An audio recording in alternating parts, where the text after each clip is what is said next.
Aloha. It's December. Happy holidays and Merry Christmas. This regular meeting of Kailua Neighborhood Board is called to order at 7:02. First order of business with any hybrid meeting is to conduct a roll call. Josiah Akau, present. Travis Council, present. Jeff Klein, present. Kellyanne Kobayashi. David Laea, present. Jade Lau, present. Ivani Lipton, present. Carol Miyashiro, present. Kayla Morel. Kate Ryder, present. Claudine Tomasa, present. Steve Trecker, present. Evan Weber, present. Gary Weller, present. John White,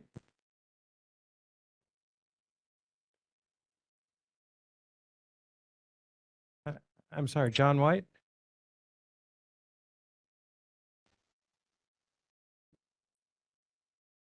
Donna Wong, present. Jeff Suckernick, present. And I am present.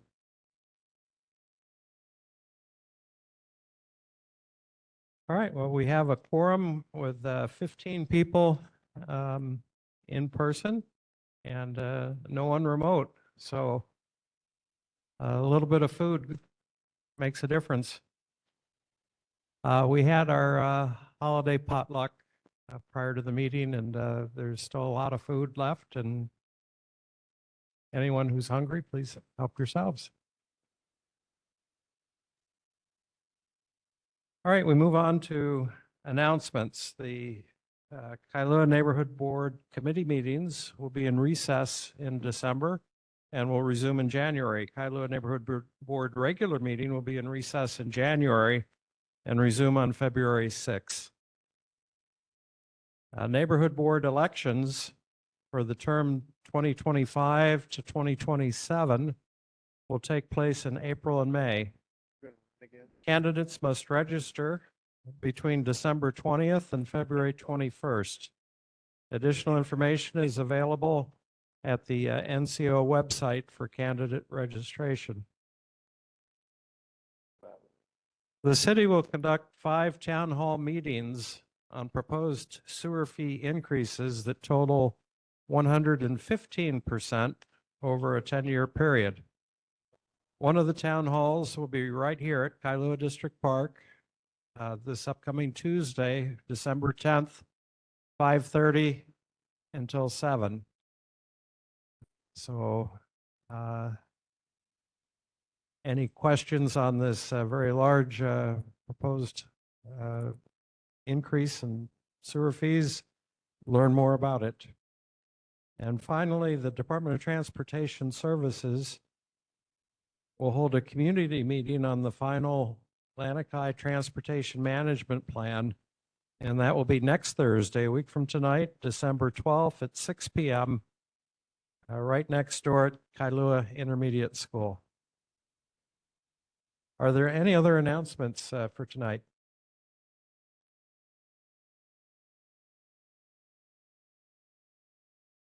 Online? In the audience? Yes, please. Please use the microphone.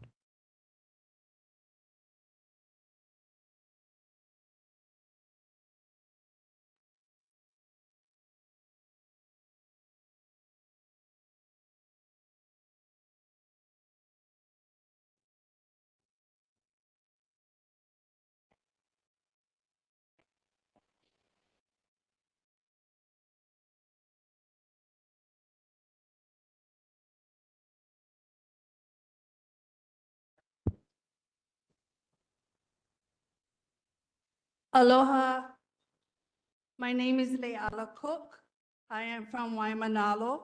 I'm here to just share a little bit Christmas cheer to the Kailua residents and community of our 32nd Annual Community Waimanalo Christmas Parade that will be held next week, Saturday, on December 14, from 9 a.m. to 11:30 a.m. So we just wanted to let you folks know that Kalanianaole Highway will be closed during that time. So there will be no going in and out of Waimanalo from 9 a.m. to 11:30 a.m. We will have a lot of participants that will be participating in a Waimanalo Christmas Parade, floats, Kailua High School Band, Kailua High School paddling team. We have nonprofit organizations. We have a lot of pau riders that will be in the parade, from Keiki to Kupuna, as well as Santa Claus for everyone to enjoy. Also, after the parade, we will have a ho'olau lea at the Waimanalo Beach Park where it ends, and it will be from 12 p.m. to 6 p.m. We will have a lot of resource information for the community and for many people who needs assistance in finding jobs, career training, health, finding ways how to be sustainable and living in the community, as well as we'll have vendors and entertainment, and also a place for children just to enjoy Santa Claus. So I just wanted to share with the community here and let you folks know of what we'll be doing in Waimanalo on December 14. So mahalo for having me. Ma- Melikalikimaka. Mahalo for inviting us. Saturday, December 14th, starting at 9 a.m. on Kalanianaole Highway. Where's the start point and the finish point?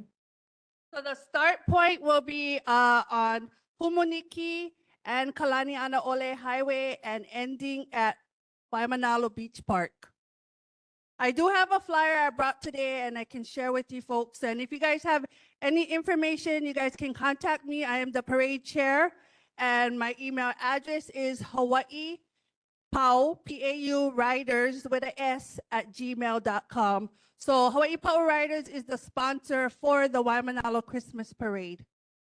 And if the parade starts at 9, And the road will close at 8:45 a.m. the road closes at 8:45, so you need to be parked on a side street, probably aim to do that closer to 8 o'clock.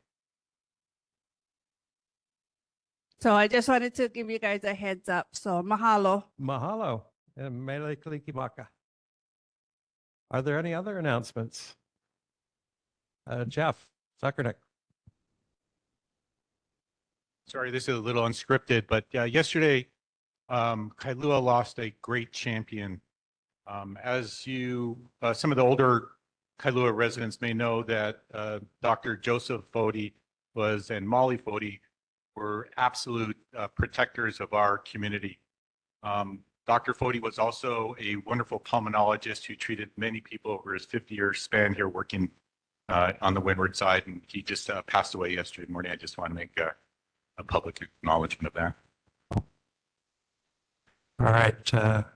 Mahalo for Dr. Foti's long time, decades and decades service to the community. And why don't we pause for a moment of silence?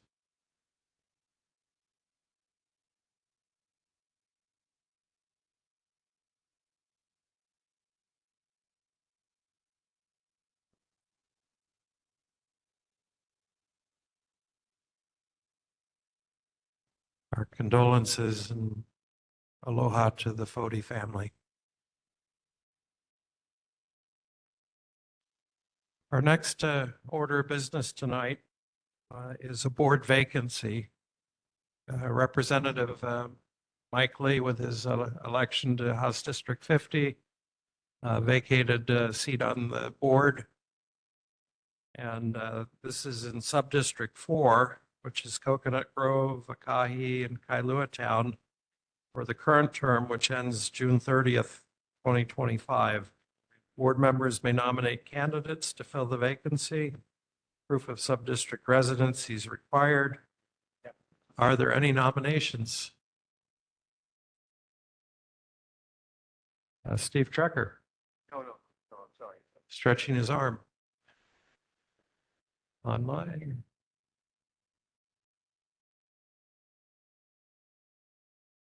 The nominations are limited to board members. All right. Well, we will carry this over to our meeting on February 6th.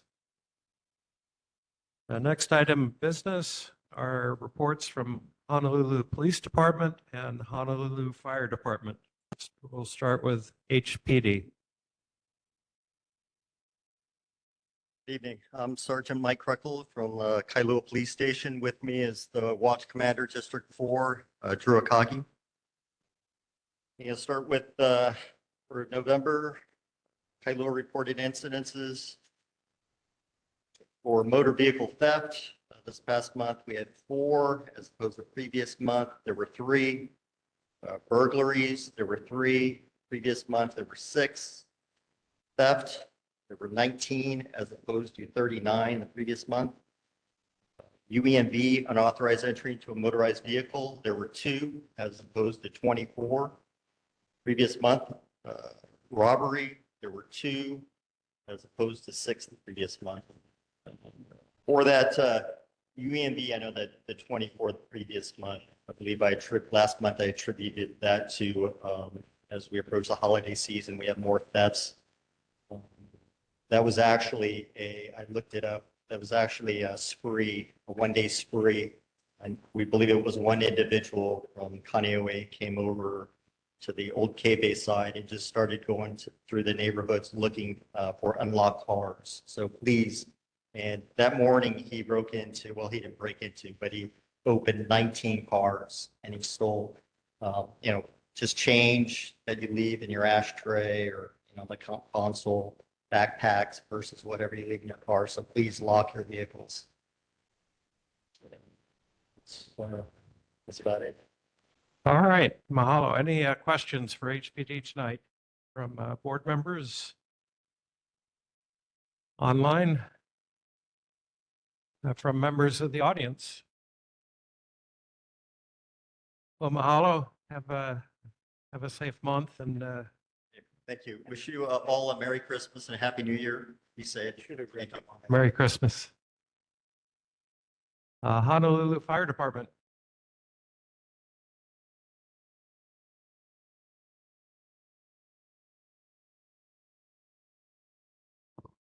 Check. Aloha. Let's put this right there. All right, everyone can hear me now? Okay, it's good. Aloha, thank you for having us tonight. And just go over some statistics for the month of November. We had over 100 calls that we responded to. As far as fires went, we had 1 wildland brush, 1 nuisance, 1 cooking, and 8 activated alarms, which means we responded to the alarm, but there was no fire found. In the realm of emergencies, we responded to 81 medical calls, 6 motor vehicle crashes and collisions, 2 mountain rescues, and 2 hazardous material incidences. The fire safety tip for the month of December is in the realm of cooking safety. Food has always had a unique way of bringing family and friends together, and especially during the holidays. We just finished Thanksgiving, so that's, a reflection of that. And cooking can be a very relaxing activity. However, it is important to be aware that cooking fires are the leading cause of home fires and home injuries. By following a few safety tips, we can prevent these dangerous situations. Now, some of these are stay alert while you're cooking. If you're sleepy or have consumed maybe an alcoholic beverage, maybe avoid using the stovetop. Always stay in the kitchen when you're cooking. Never leave the stove or heated appliances unattended. Use a timer to remind yourself to check on your food regularly. Keep flammable items like oven mitts and wooden utensils, food packaging and towels away from your stovetop. And keep children and pets at least 3 feet away from cooking areas. And that's our safety tips and stats for November and December. All right. Well, it looks like we have a few questions. Steve Trecker. On the mountain rescues, how many of the 2 were on Pillbox Trail? I think both of them actually were on the Pillbox Trail.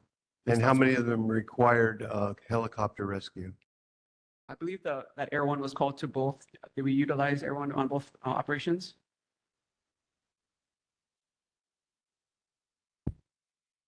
Air One is dispatched to both. but whether we use them or not is unsure. Thank you. Donna Wong. All right. Other board members online? Any members of the audience have questions for HFD tonight? Okay, well, thank you very much and stay safe. Thank you so much, everybody. Have a safe holiday season. Next item of business. Mahalo. Next item of business is a presentation. This is on an SMA permit application for 111 Kailua Loop. We have Desiree Malabed and Hugh Brady from Wilson Okamoto Corporation. Are you with us? Hello, good evening. Can you hear me? Yes, we hear you fine. Okay, perfect. I'm gonna start sharing my screen.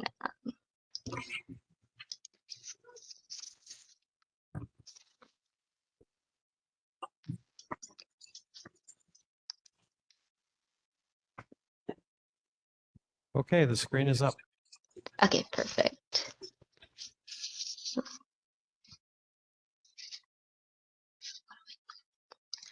Oh my gosh. Okay, good evening, everyone. My name is Desiree, and I am here tonight with Hugh. We are from the planning department at Wilson Okamoto, and we are here to present a single-family home renovation project in Kailua. So tonight we will go over the project site, project description, a brief outline of what the SMA permit is, the process, and what it assesses. So the project is located along the northern shoreline of Kailua Bay and can be further identified as tax map key 4-3-083008. The parcel is roughly a rectangular lot that is approximately 31,228 square feet and is within the City and County of Honolulu's Special Management Area, or SMA. The project site is currently occupied by an existing two-story, 5,500 square foot single-family residence that was originally constructed in 1969. It is situated within the state land use urban district and within the City and County of Honolulu's residential R10 zoning designation. The surrounding area can be characterized by residential and low-density commercial developments. The existing residence features a large pool and a sand volleyball court, which fronts the Makai side of the property. The project site is relatively flat, ranging from 7 to 9 feet above mean sea level, sloping downward from west to east towards the ocean. So the proposed project entails decommissioning the existing pool, which is located in the back of the house, and then it will be relocated to the front of the house in the circular driveway area with depths of approximately 4 feet. That remaining area will be converted to a family courtyard, which will encompass a shading structure and landscaping. The project will also demolish the existing mother-in-law suite in the southwest corner of the house, which will be replaced with a 2-car garage that is approximately 550 square feet larger, and then a hole will be punched in the existing wall fronting the house to create a curb cut for a driveway that can accommodate 3 vehicles, leading to the proposed 2-car garage and a new pedestrian gate. There will also be other renovations that will be made to the existing house structure, such as demolition of the entry vestibule and covered entry, demolition of the covered area in the back of the house, removal of the existing chimney, raising the roof of the main structure of the house by approximately 5 feet, with a total of 25 feet in height, and an enclosure of an existing niche and area in the back of the house, and other interior renovations. So this slide showcases a axon site plan of the proposed project. So again, just to reiterate, the pool will be moved to the front of the house. The existing pool and the volleyball court, the sand volleyball court, will be decommissioned. The areas in blue of the house structure will remain, whereas the orange is the main structure of the house, where the roof will be slightly raised by 5 feet. And the red represents where the mother-in-law suite will be demolished, and the new 2-car garage will be constructed along with the driveway. This slide represents the actual architectural drawing of the project. We included it as it is important to note that all the improvements will be outside of the shoreline setback, which is currently 40 feet for this area. So as we mentioned in the beginning, the project falls within the SMA, which requires an SMA permit. So within the SMA process, we are currently within step 3. Then we will wrap up our assessments, incorporate them into the application, and then submit that to the Department of Planning and Permitting, in which they will have 90 days to review the application, make recommendations for approval through a director's report. Then the application will become a public document on their website for public review. Once the director's report has been prepared, it will be submitted to City Council, where the project will be presented and a decision will be made by City Council to either approve or deny the project. The environmental resource topics listed on this slide represent the criteria that we must assess in an SMA application. At this stage, it is currently anticipated that the project will not have any significant impacts on SMA resources, as the project itself involves very minor renovations and improvements to an existing single-family home.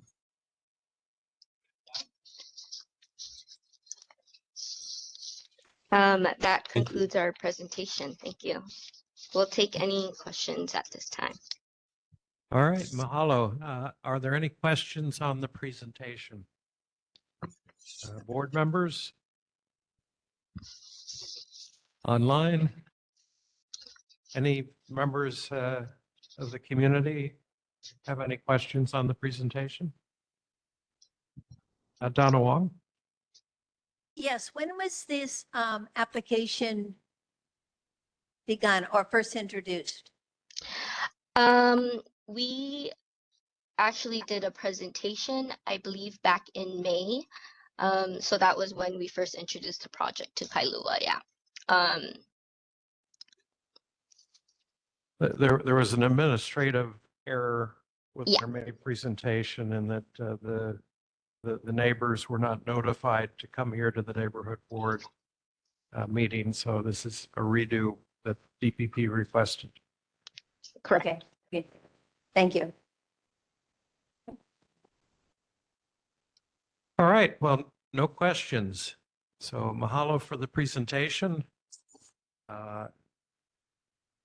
Next order of business are committee motions, and the first motion pertains to this SMA application. The Planning, Zoning, and Environment Committee had received a briefing last month, and they have some recommendations. The motion is the Kailua Neighborhood Board recommends that the following conditions be added upon approval of an SMA application for 111 Kailua Loop. And I won't read them all. They are all published in the agenda.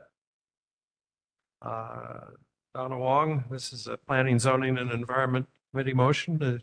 Would you like to add anything further to introduce it? Okay. The motion is open for discussion.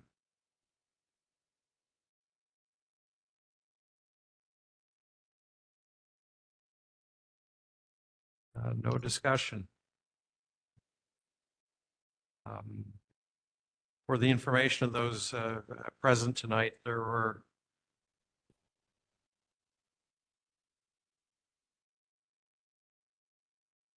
9 conditions that were recommended that are similar to conditions that have been recommended for other similar projects, protecting shore waters and things like that. If there's no further discussion, call for the vote. Make this a roll call vote. Josiah Akau?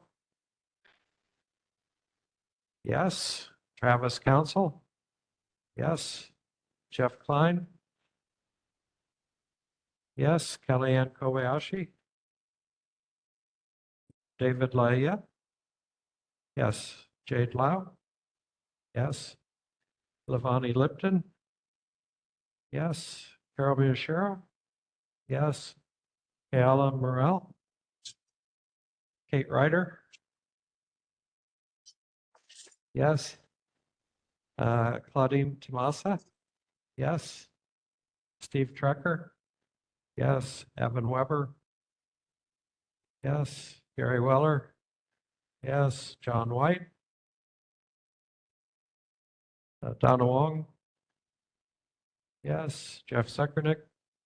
Yes. Chair votes aye. Motion carries unanimously with 15 votes. The next item, the Kailua Neighborhood Board requests that the City and County of Honolulu establish standardized beach information and warning signs at all city and county beach parks. A comprehensive sign should be placed at each park entrance and near each lifeguard station to include hazardous currents and shore breaks and current conditions, including wave heights, jellyfish advisories, brown water advisories, shark sightings, turtle or monk seal cautions, and beach hours. Such beach signs should be updated on a daily basis as needed.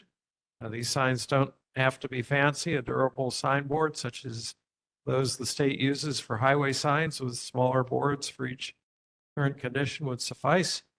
Uniformly placing such signs at each beach park entrance and near lifeguard stands would greatly help public awareness and expectations, as current advisories are typically haphazard and ad hoc and often missing, leaving the public generally unaware.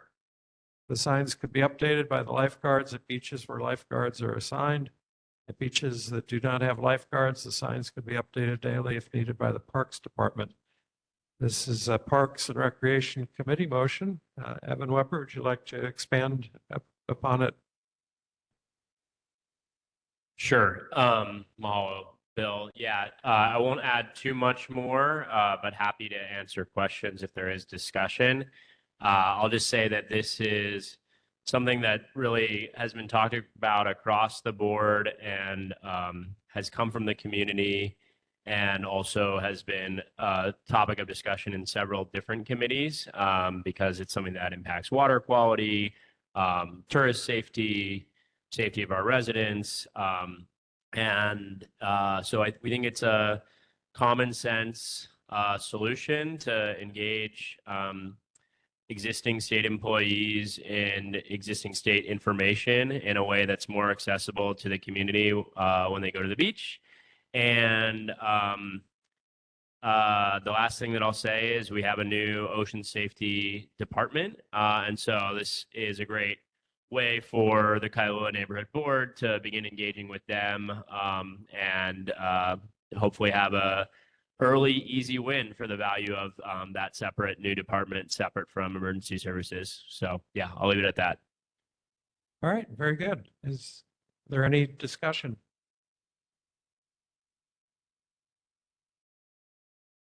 Online? Any residents care to comment on this motion? Yes, sir.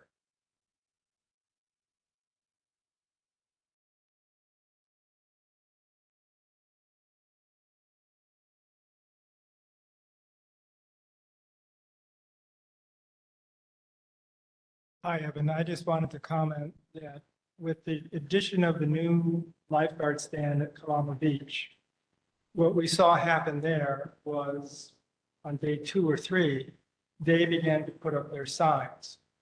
The signs that they use conform to a national sign standard that are instantly readable from a distance. They're placed right when you walk onto the sand from whatever way you enter from the beach park. You cannot miss those signs. If you compare those signs to the signs that the Board of Health puts up warning of poor water quality, there isn't any comparison whatsoever. You can't hardly read those signs if you can even find them.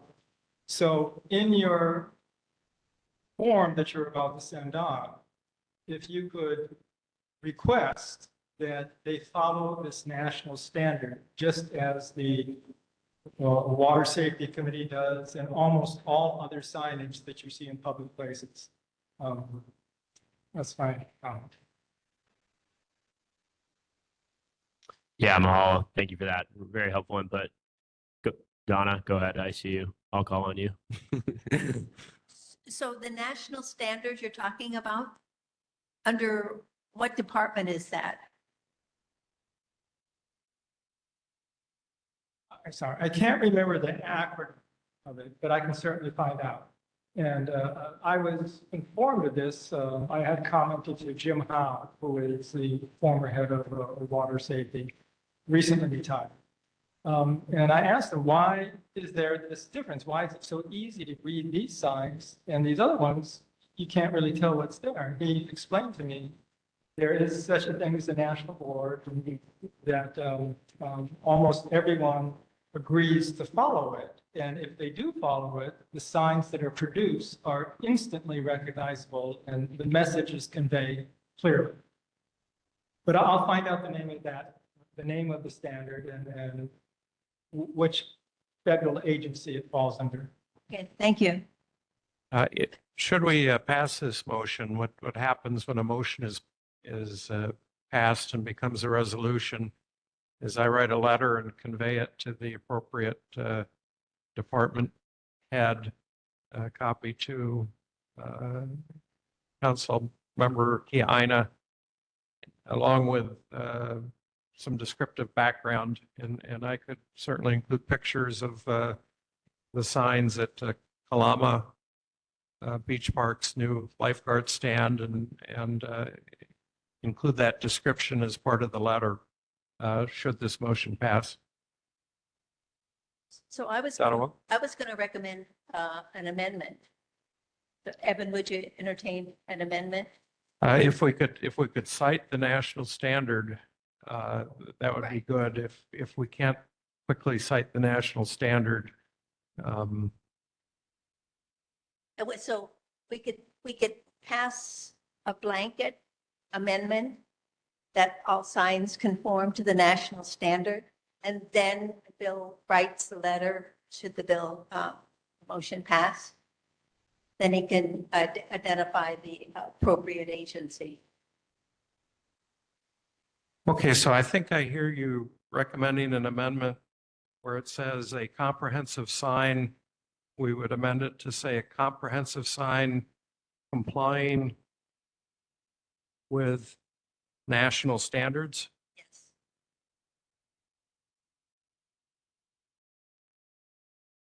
All right, is there a second? Gary Weller. Is there a discussion on the amendment?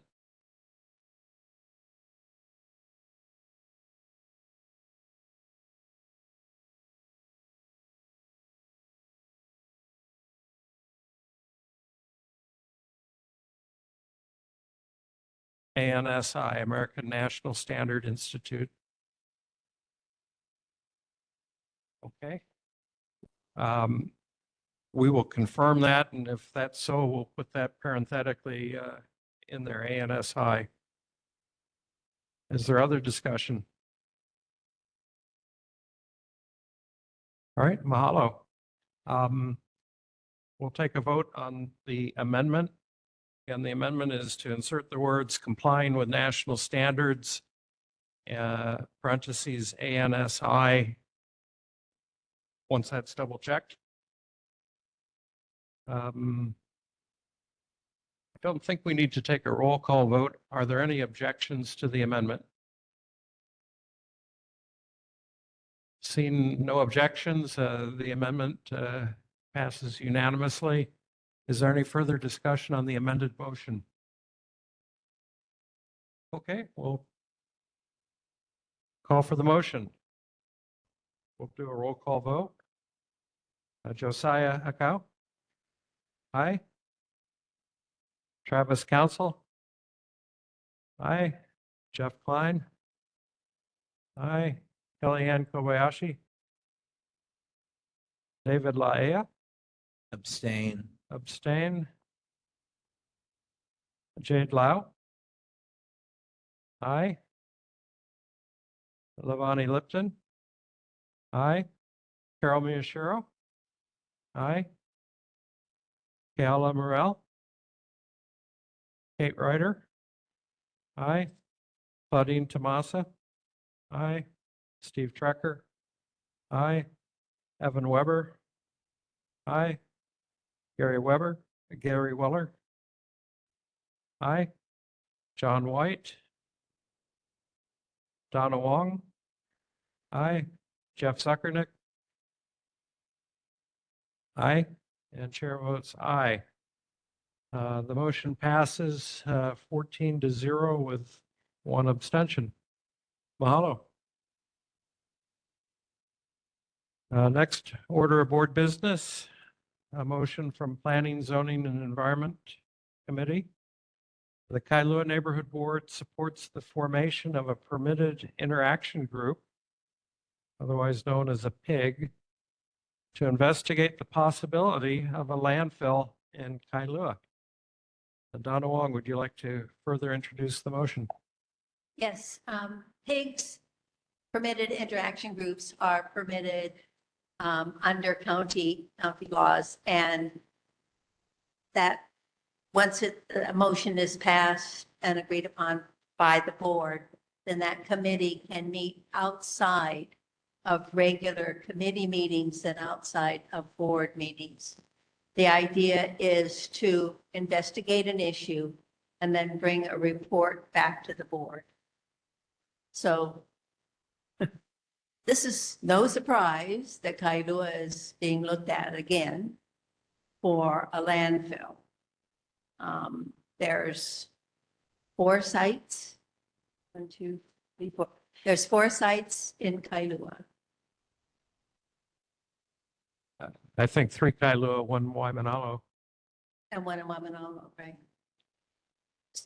So you want to act on the motion first, or you want me to go on? This is just introducing the motion. So introduced, it's open for discussion.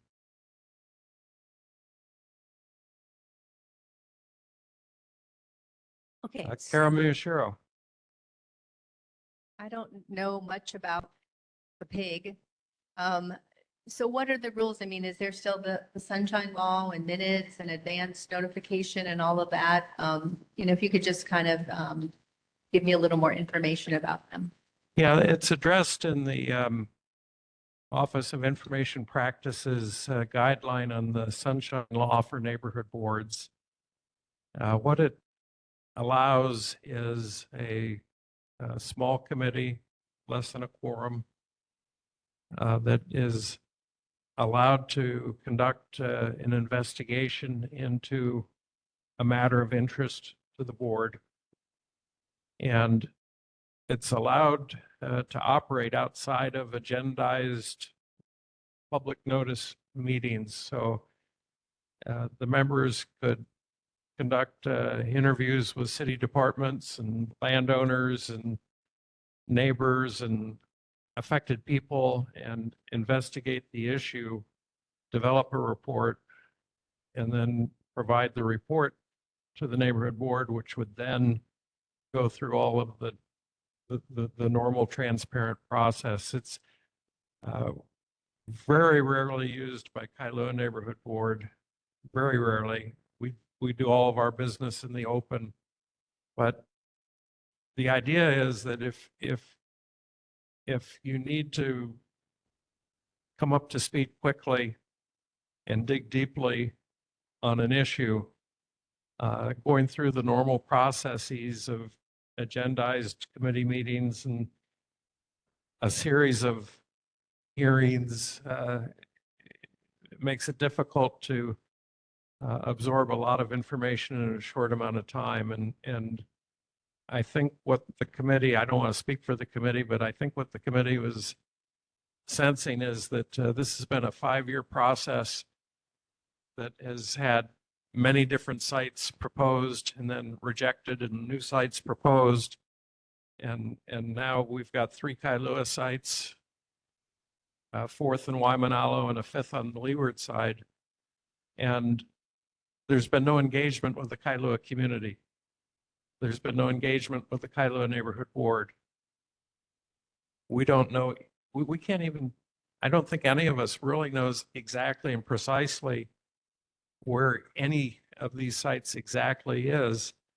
And so should a Kailua site be announced next week, the thinking is that we need to have the flexibility to investigate it and do our own fact finding in a rapid fashion. And that's what a permitted interaction group is there for. And it is described in the Sunshine Law, and it is allowed if the board votes to create one. We'd also have to name members, and it would be on a short leash. Typically, they investigate and provide a report in 2 or 3 months. I hope that answers the question. Yes, it did, and it does seem like time is urgent, so sounds like a good vehicle to get things done quickly. Thank you. Donna, did I paraphrase the committee okay on that? Okay. Other discussions on the motion? Josiah, go.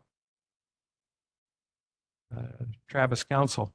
I was just going to expand on what you provided, Bill, of just some timelines. The mayor announced on the 2nd of December that he was going to have a press release on the 10th, as you hinted to, and then by law has to announce the location by the end of this year, the December 31st. That was already extended 2 years by the committee as well. So we are on a short time frame, especially with committees being recessed in December and then the board recessing in January. So it's certainly a unique case where this does fit the need. Mr. Chair, a clarification to what Travis had just mentioned. So Travis, we just have the month of December before the mayor makes the decision of the site. The expectation is that an announcement of the conclusion of this 5-year process is going to be announced next week, probably on December 10th. Yeah, the document that Gary has and that is being pulled up right now, the mayor even references that there are 3 sites that they're pursuing. There are 3 different paths that they're pursuing, and they'll address it on the December 10th press release or press conference. Now that in and of itself, that decision then kicks off another process. They have to name their primary site by December 31st, which is a deadline that's been twice extended.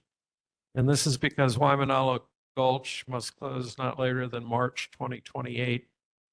But then this would kick off a number of other events. Reportedly, the Kailua sites that are in question are not legal. Reportedly, all 3 of the Kailua sites would be contrary to Act 76 from 2020. Act 73. I'm sorry, Act 73 from 2020, which prohibits a landfill in conservation land or a landfill within a half-mile buffer from a residence, a school, or a hospital. And it's been reported that each one of these Kailua sites would not be in accordance with the state law. So that would also require legislative action to amend the law to enable use of one of these sites. These are the types of things that our permitted interaction group, if it's approved, would be delving into.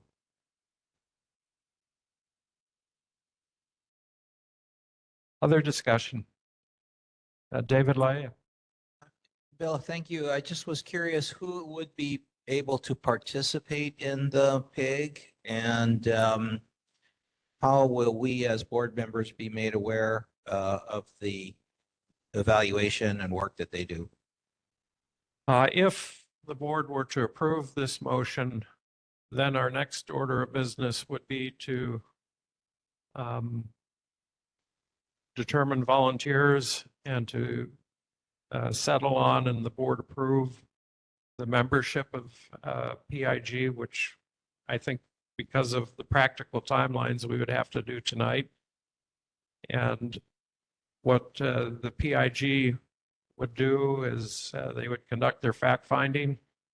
There would not normally be any interaction between the members of the PIG and the rest of the neighborhood board until their report is concluded, and then that would be presented to the full board at a regular meeting, possibly the meeting in February. And just to expand on Claudine's question around timing, given that actually technically none of the sites that are proposed currently meet the requirements, an action would have to be made at the state legislature at the request of the city to make any of these sites viable. So while an announcement may be made next week, it's certainly multiple steps and ample opportunity for the board and the public to voice their concerns before any sort of action is set in place. I do see Council Member Fiana with questions as well. So there are a lot of ifs here.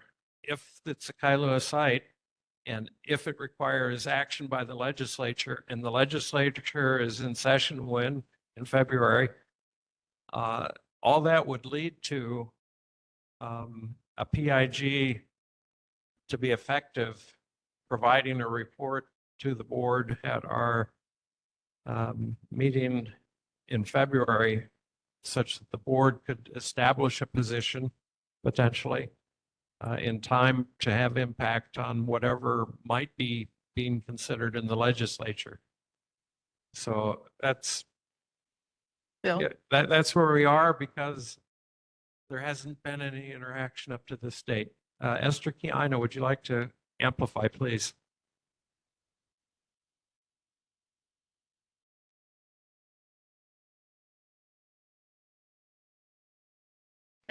Thank you, Chair. During my presentation, I actually was going to talk a little bit about this.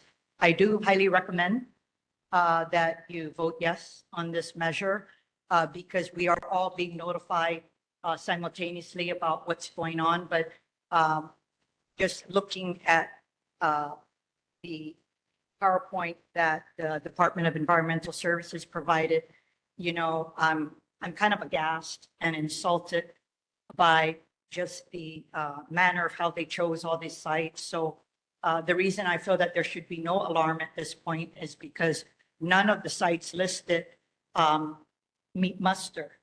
And if you look at the mayor's announcement, he said what he's going to announce is 3 pathways. And I'm just guessing, if you read this PowerPoint, one pathway, of course, is go to the legislature, right? That's common sense. The other pathway is that there were 6 final sites that were taken off the list because they are in a no-pass zone. And a no-pass zone is a designation by the Board of Water Supply that says that they don't want these areas to be on the list because it's going to be impactful to the aquifer. And then the other, I'm just saying, potentially pathway would be, so what do we have left? What we do with Waimanalo Gulch.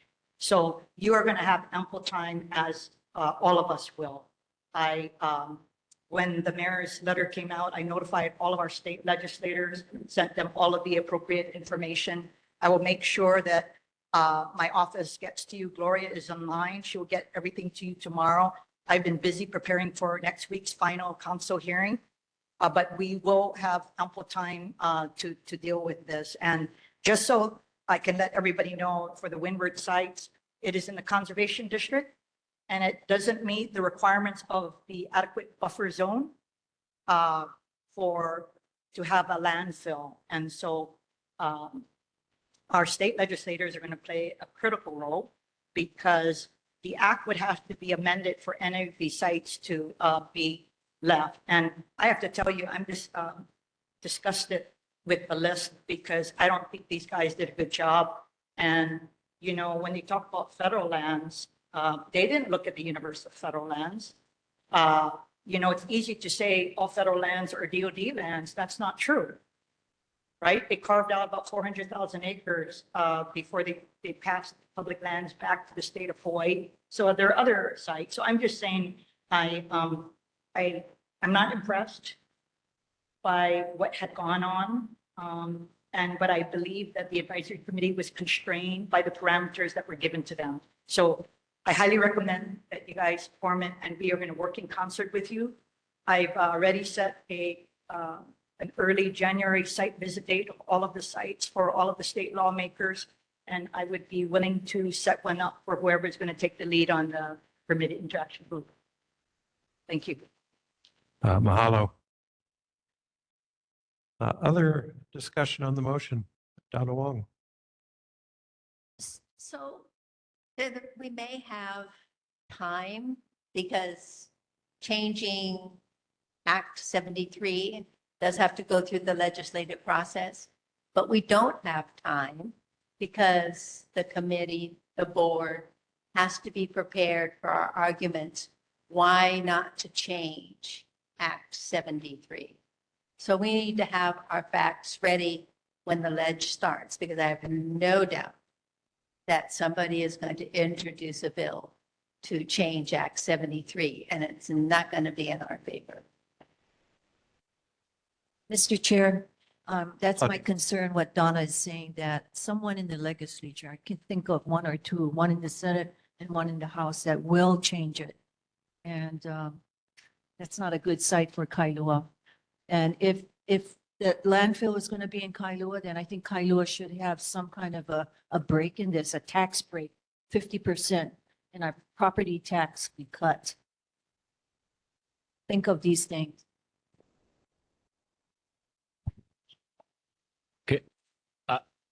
Can we make a motion? It sounds like we're all in agreement that this is urgent and important. So I would like to motion to vote for the PIC resolution.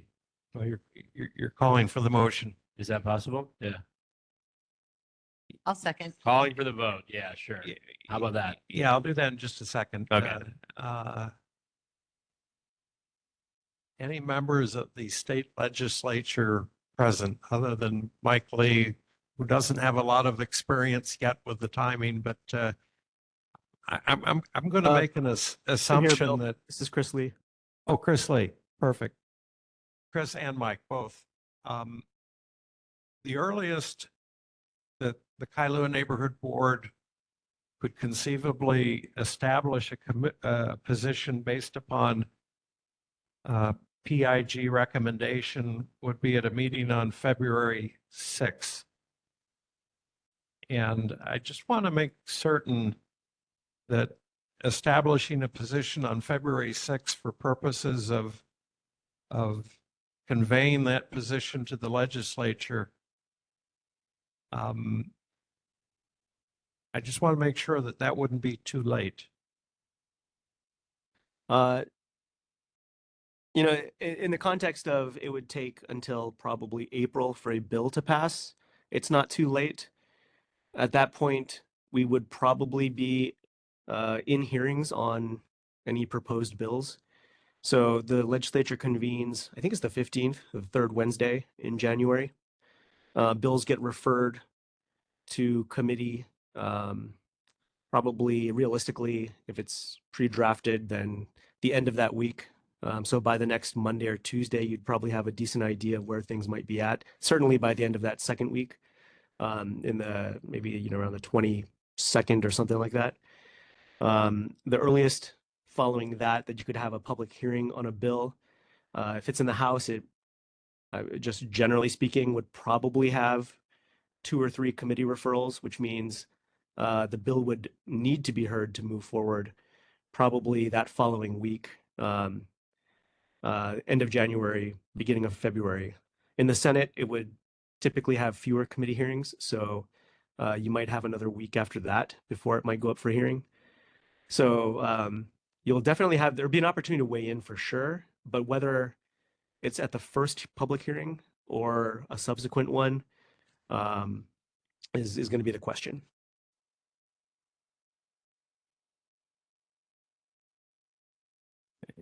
Yeah, what I'm thinking about is if we wanted if we wanted to have a meeting before February 6th, we would have to determine that tonight. I think what I'm hearing is that February 6th might be okay, and that it would give the pig the opportunity to also see a little bit of what's being shaped in the initial committee introduction in the end of January, and that could be factored into any recommendation coming out of the pig, such that we would have a legislature-ready recommendation on February 6th. I think that's fair to say. Yeah. All right. All right. Donna Wong. Yes, getting ready for the legislature, I'd like to ask Mike Lee and Chris Lee to please track Act 73 for us and keep me or Bill apprised of the process. I mean, who's ever on the pig will do the same thing, but you've got closer eyes, so I'd appreciate that. Representative Mike Lee. Thank you, Donna. Thank you, Board. No, absolutely. And I just want to say that the way you come together and the way you're going to advocate will certainly be the cherry on top. But I do want to assure you that many of your Wynwood legislators stand with you. Act 73 was put in place for many good reasons. And me personally, I don't think it should be amended. We've already started conversations with other legislators to make sure that this does not happen. Not a guarantee, but coming together will certainly help us. But I think that February 6th deadline. Thanks. All right, Donna Wong. Any additional discussion on the motion? Gary Weller. Mike, to give you an example, when the state law was passed, probably a very good survey wasn't done. So I don't know, they picked a half-a-mile buffer from schools and residential homes. In our particular case, the Quarry Road has 2 schools at both ends. But if you took a measurement, which I did the other night from Google Earth, it's more than a half a mile. But having that street and so many kids are taken back and forth on that street to Kalaheo High School or Lazy Inn, I think that mileage thing needs to be adjusted because there's only so many ways to get to those 2 schools as opposed to other schools where there might be many roads to get to them. So, and I know that many parents take their kids on that road, and the amount of vehicles that would increase on that road of gigantic sizes, the city told me would be anywhere from 600 to 800 vehicles. And the city's traffic study that they told me on the phone was there's already 5,000 vehicles on that road. In 2007, there were 2,300 or something like that.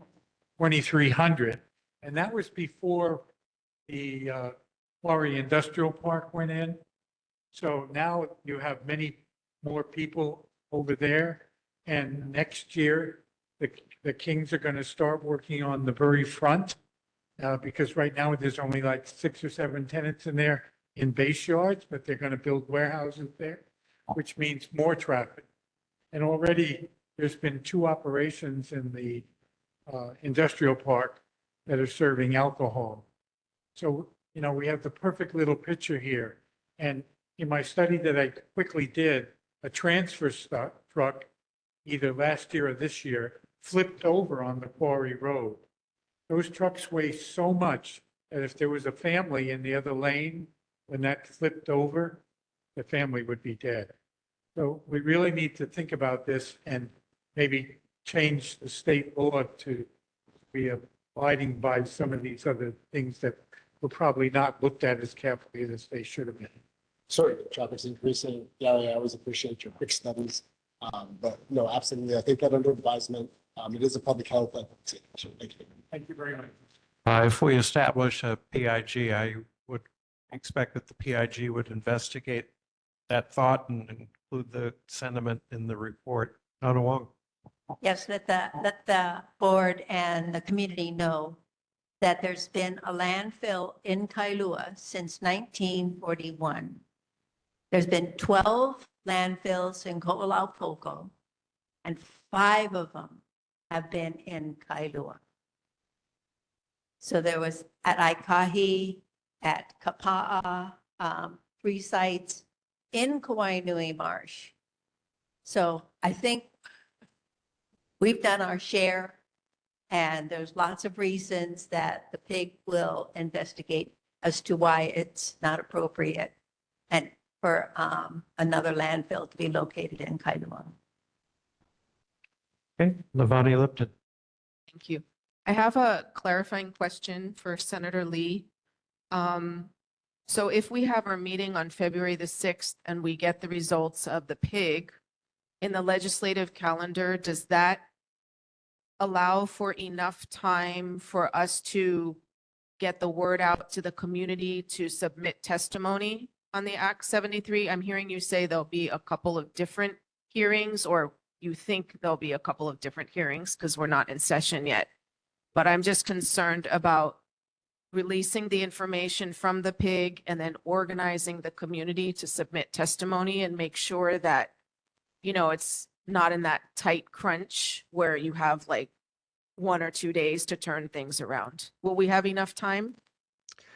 It's honestly not possible to say with any certainty because it comes down to when the different committees, depending on its committee routing, choose to hear the measure. And if it's something that needs to move, or if there's time and they could hold it back, it's likely, I think, at the very least, to be able to say in a second committee, whichever committee that would be, there would certainly be time. But for the first one, it really just comes down to, you know, maybe a few weeks before, once we have bill referrals, we know which committees it's going to, and we have an opportunity to figure out where in the schedule for that particular committee the bill might be heard. All of that is decided, you know, within a week or 2 beforehand. So I wish I could give you more than that, but that's just sort of the reality where we're at. But we'll be happy to follow up, and you know, Mike and our other colleagues, I'm sure we'll all be able to forward information as we kind of figure it out. Evan Weber.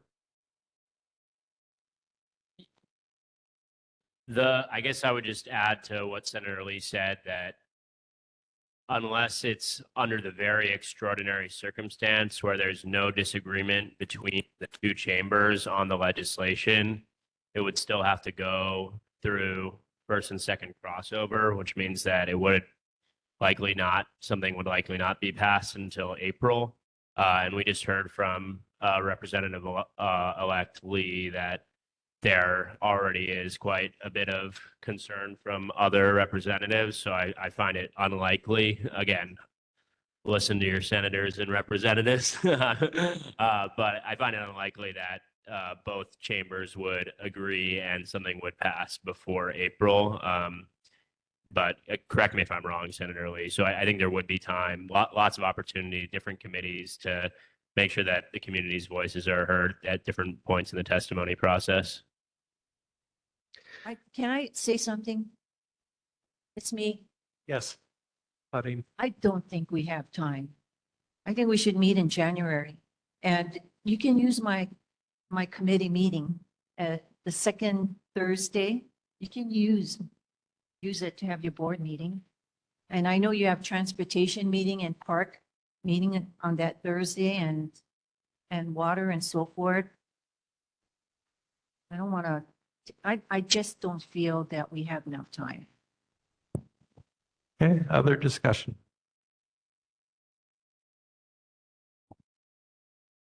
Donna Wong. Just one other thing, the map is no longer up, but to let everybody know what the sites are, it's the 2 quarry sites in Kapa'a. As you're going up H3, it's on the right side, the old quarry, and on the left side, the new quarry. So they're looking at both of those sites. Then they say, this is descriptive, an area near Castle Junction and Pully Highway. Pick an area. And then the other site that they're recommending in Kailua is the Hawaii Youth Correctional Facility. So all are in the Conservation District, and we have to look at all of them for the impacts.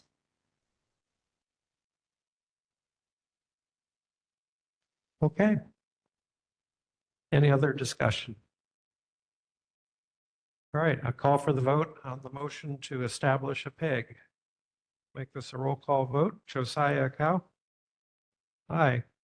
Travis Council? Aye. Jeff Klein?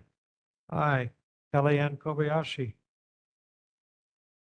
David Laea? Aye. Jade Lau? Aye. Levani Lipton? Aye. Carol Miyashiro? Aye. Kelly Kiala Morel? Kate Ryder? Aye. Claudine Tamasa? Aye. Steve Trecker? Aye. Evan Weber? Aye. Gary Weller? Aye. John White? Donna Wong? Aye. Jeff Zuckernick? Aye. Chair votes aye. Motion passes unanimously with 15 votes.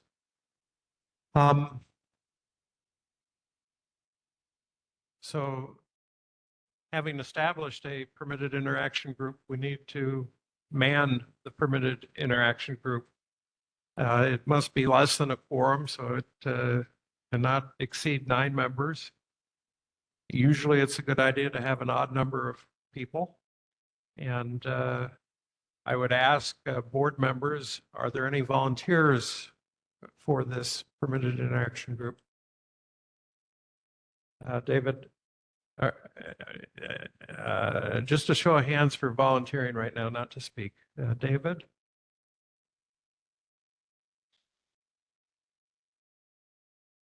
Donna? Gary?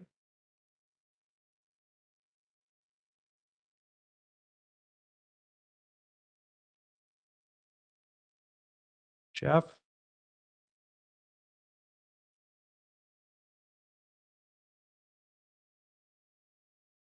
Okay, I see 4 volunteers.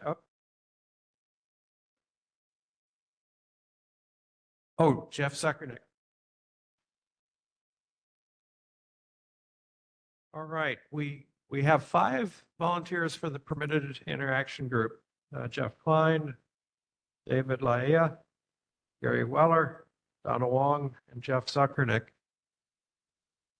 I'll entertain a motion to nominate these 5 board members to become the PIG. Kate?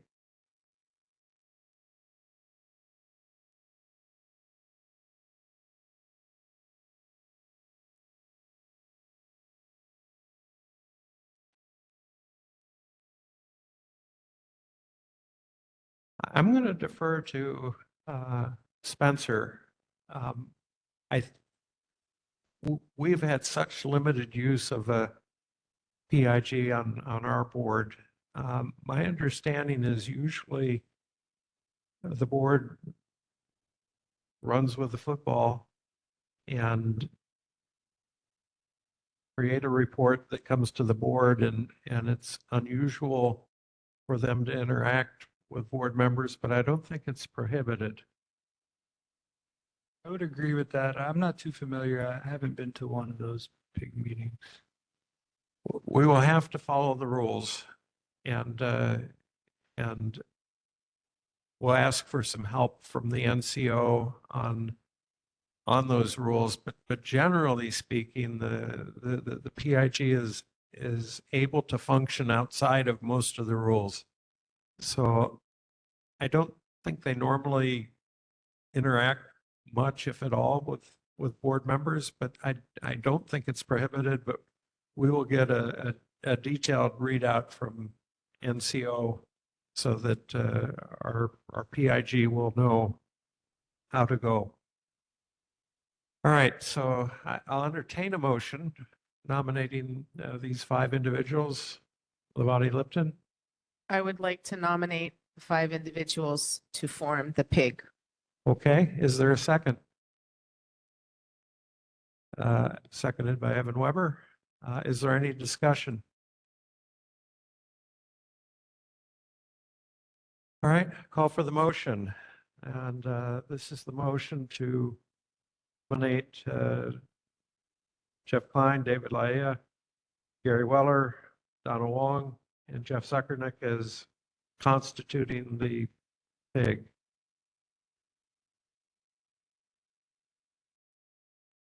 Josiah Cow. Aye. Travis Council. Aye. Jeff Klein. Aye. Kellyanne Kobayashi. David Laia. Aye. Jade Lau. Aye. Levani Lipton. Aye. Carol Miyashiro. Aye. Kayala Morel. Kate Ryder. Aye. Claudine Tomasa. Aye. Steve Trecker. Aye. Evan Weber. Aye. Gary Weller. Aye. John White. Donna Wong. Aye. Jeff Zuckernick. Aye. Chair votes aye. Motion passes unanimously with 15 votes. My understanding is that it is normal custom for the members of the PIG to amongst themselves elect a chair, even though normally the chair appoints chairs.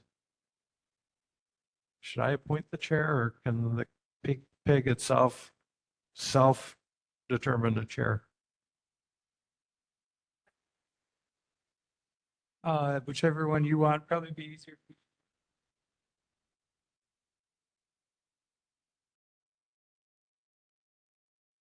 All right. Well, I don't need to name a chair in a meeting. I can name a chair outside of a meeting.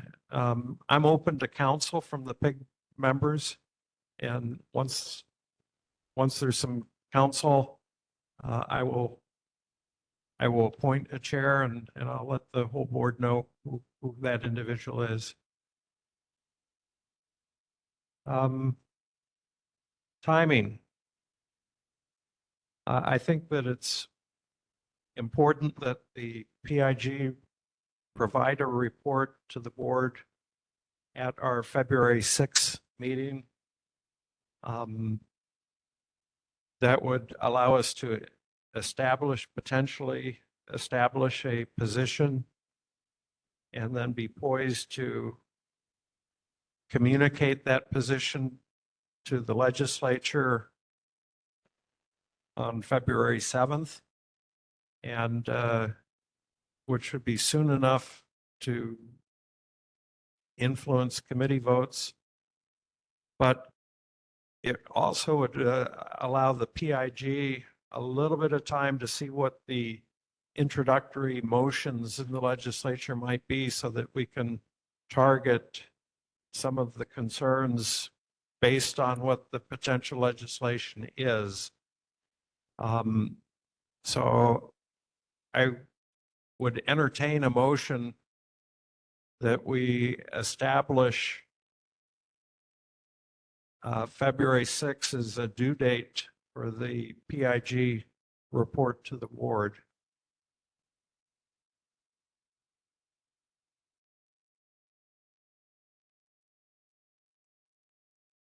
I don't think a motion's necessary. I think everybody on the board understands that the report is going to be presented on February 6th.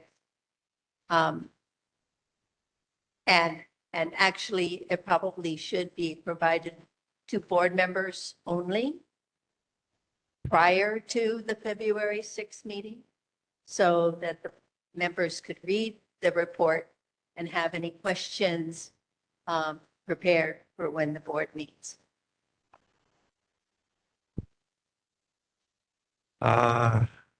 Usually if there's a recommendation from a committee, or in this case, a PIG, in the form of a motion for the board to consider, Typically, this board will publish the motion as part of the agenda. We don't have to, but we do need to provide sufficient detail in the agenda that the public knows what the board is going to consider. So we'll finesse that when it comes time to develop the agenda for February 6th. I think there's a good likelihood that the PIG will probably make a recommendation for a motion. So something probably would wind up being published a week ahead of time in the agenda.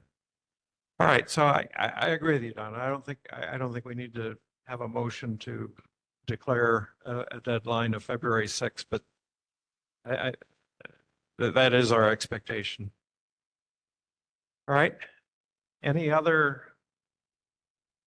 final comments on the PIG?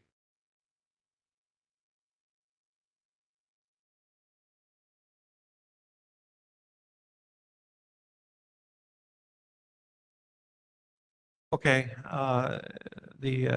we've got an opinion from NCO that the 5 PIG members should not communicate with other board members on their proceedings. I think administratively, on deadlines for submission of stuff and appointment of a chair, I think we could communicate on administrative things like that, but the specifics of what the PIG chooses to investigate and how they go about it would be kept within the 5 members. Okay. All right. We have another motion. This is a resolution urging the legislature to adopt good government reforms. And the whereases are published in the agenda. I'll read the therefore be it resolved that the Kailua Neighborhood Board respectfully urges the legislature to pass the following amendments to the House and Senate rules before the 2025 legislative session. Each committee shall make all testimony it receives immediately available for public review at least 22 hours before the hearing and at least 2 hours before the hearing for late testimony. Second, that each committee shall vote on the disposition of all bills referred to the committee and shall not use deferrals as a means of hiding committee member positions on bills. Third, bills that do not create or expend funds, i.e. non-fiscal bills, shall not be referred to finance committees. Fourth, amendments to bills must be in the possession of all committee legislators before the amended version of the bill can be voted on. Fifth, bills introduced, quote, by request, unquote, must include a disclosure of the entity that made the request. Six, enact term limits on chair and leadership positions to curb the outsized and corrupting power that such positions can accumulate over time. Be it further resolved that copies of this resolution be transmitted to the Governor of Hawaii, members of the 2025 Hawaii State Legislature, and all neighborhood boards. Already a number of other neighborhood boards have adopted similar resolutions. Gary Weller, this is from the Community and Government Engagement Committee. Would you like to expand on this further? This came to our committee a while ago, and like Bill just said, several of the boards have already voted to approve this. And I'd like our committee member, Evan, over there to speak to this because he brought this resolution to our Government Service Committee. Sure. The context for this is that there is new leadership in the state legislature, and under that new leadership, incoming House Speaker Nadine Nakamura has initiated a rules reform process involving different different legislative leaders and factions, and there's been sort of public input. And the goal is pretty simple. It's to try to make the legislature operate in a way that is fairer, more equitable, and more accessible to the public, to working families, to people who don't have all the advantages, to sort of spend all their time lobbying for their interests. So this is a kind of set of common sense reforms that came in consultation with different democracy advocacy groups and reform-minded legislators that, like Gary and Bill said, have been circulating in the public amongst legislators and have already passed several other neighborhood boards. All right, well, thank you for that introduction.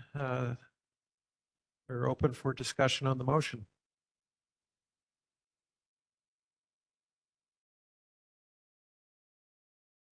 Quiet group tonight, too much food. Any residents like to comment on the motion? Yes, ma'am.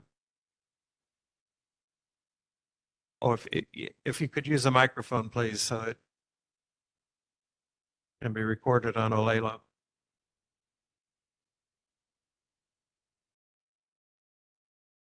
Hello, everybody. My name is Celeste Gonzalez, and I'm a longtime Kailua resident.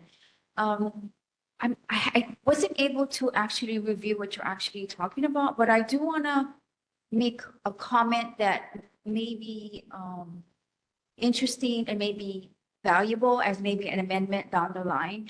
So I know that I understand so far that this motion is to provide more accessibility for people who, have jobs and can't be at the hearings and provide testimony.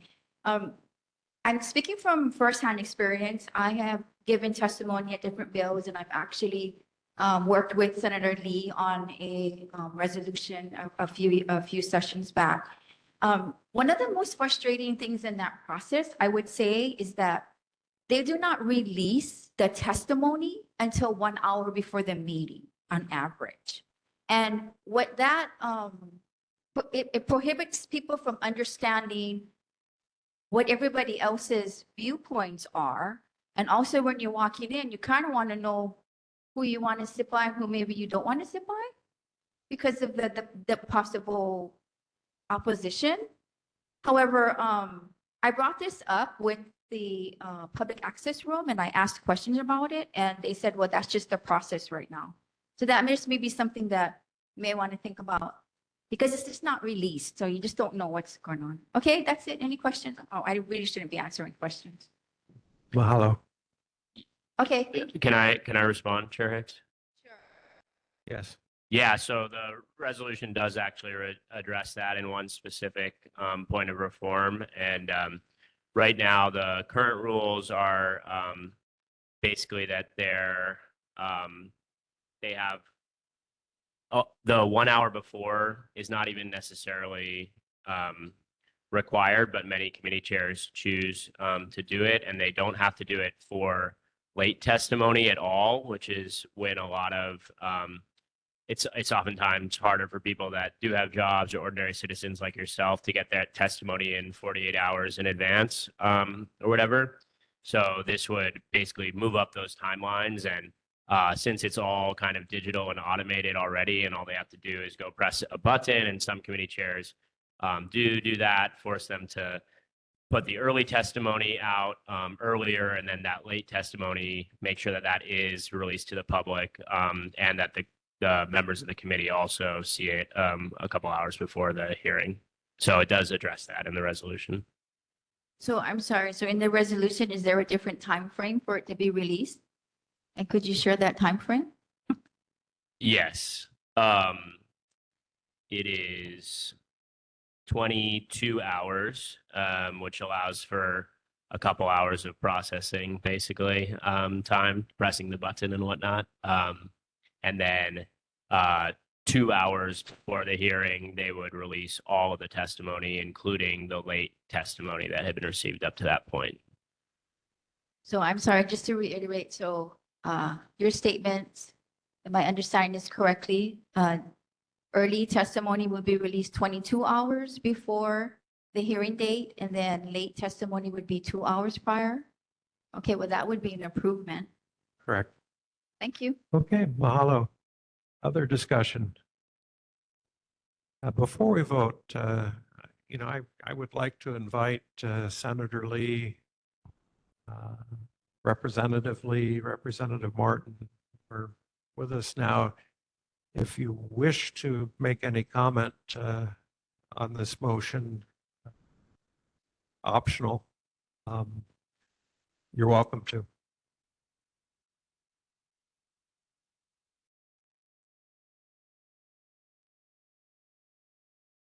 Okay.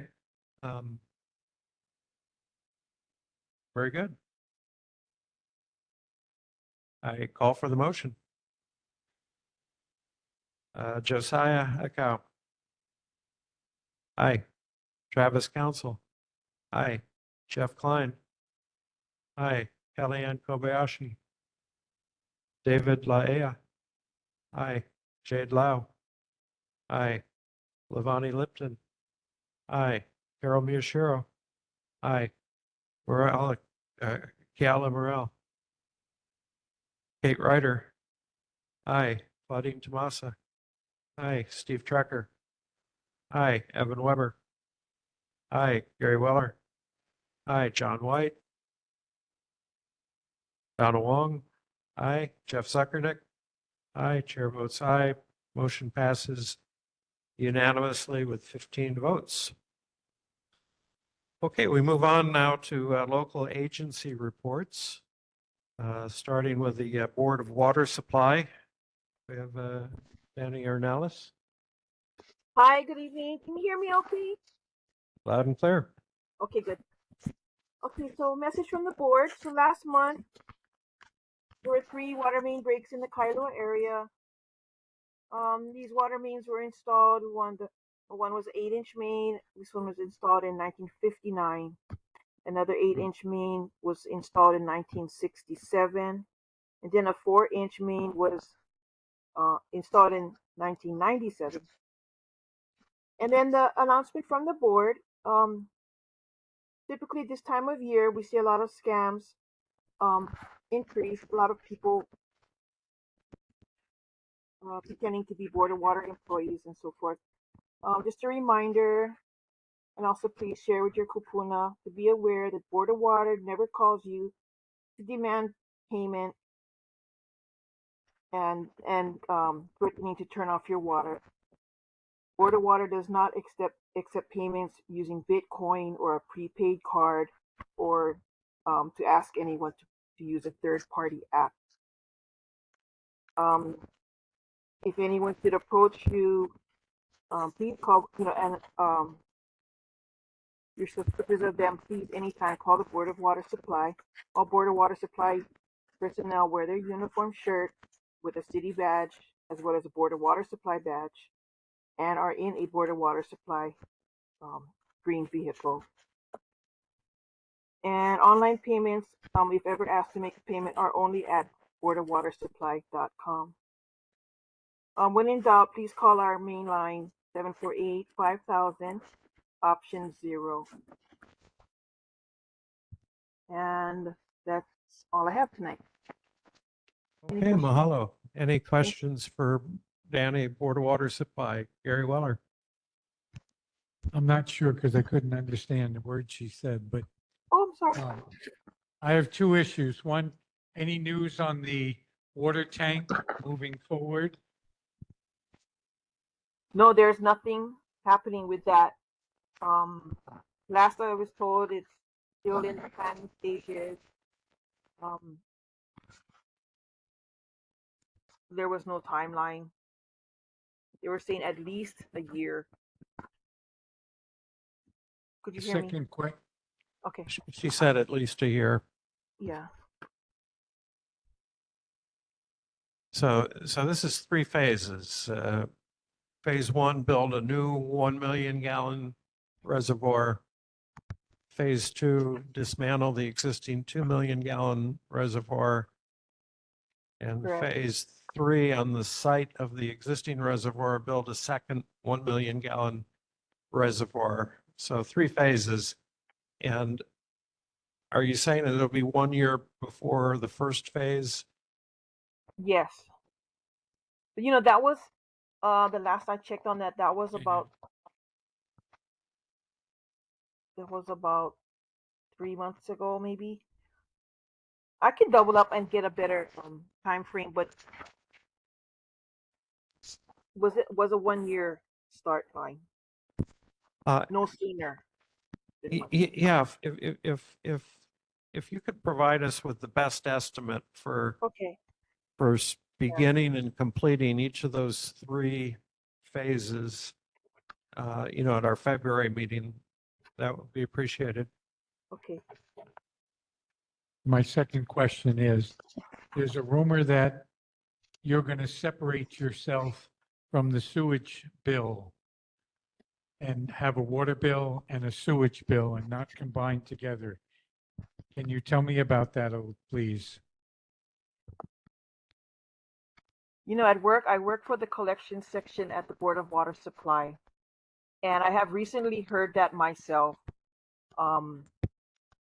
For ENV wants to pull away and separate them from us, and they may, with their increases, the plan is they're looking at 2 to 3 years to be separate from us because we do bill for both. That's all I know. I was just in the talk phase, but I do think it's happening. It will happen. Especially with their crazy proposed rate hike. Okay, well, there'd have to be pros and cons.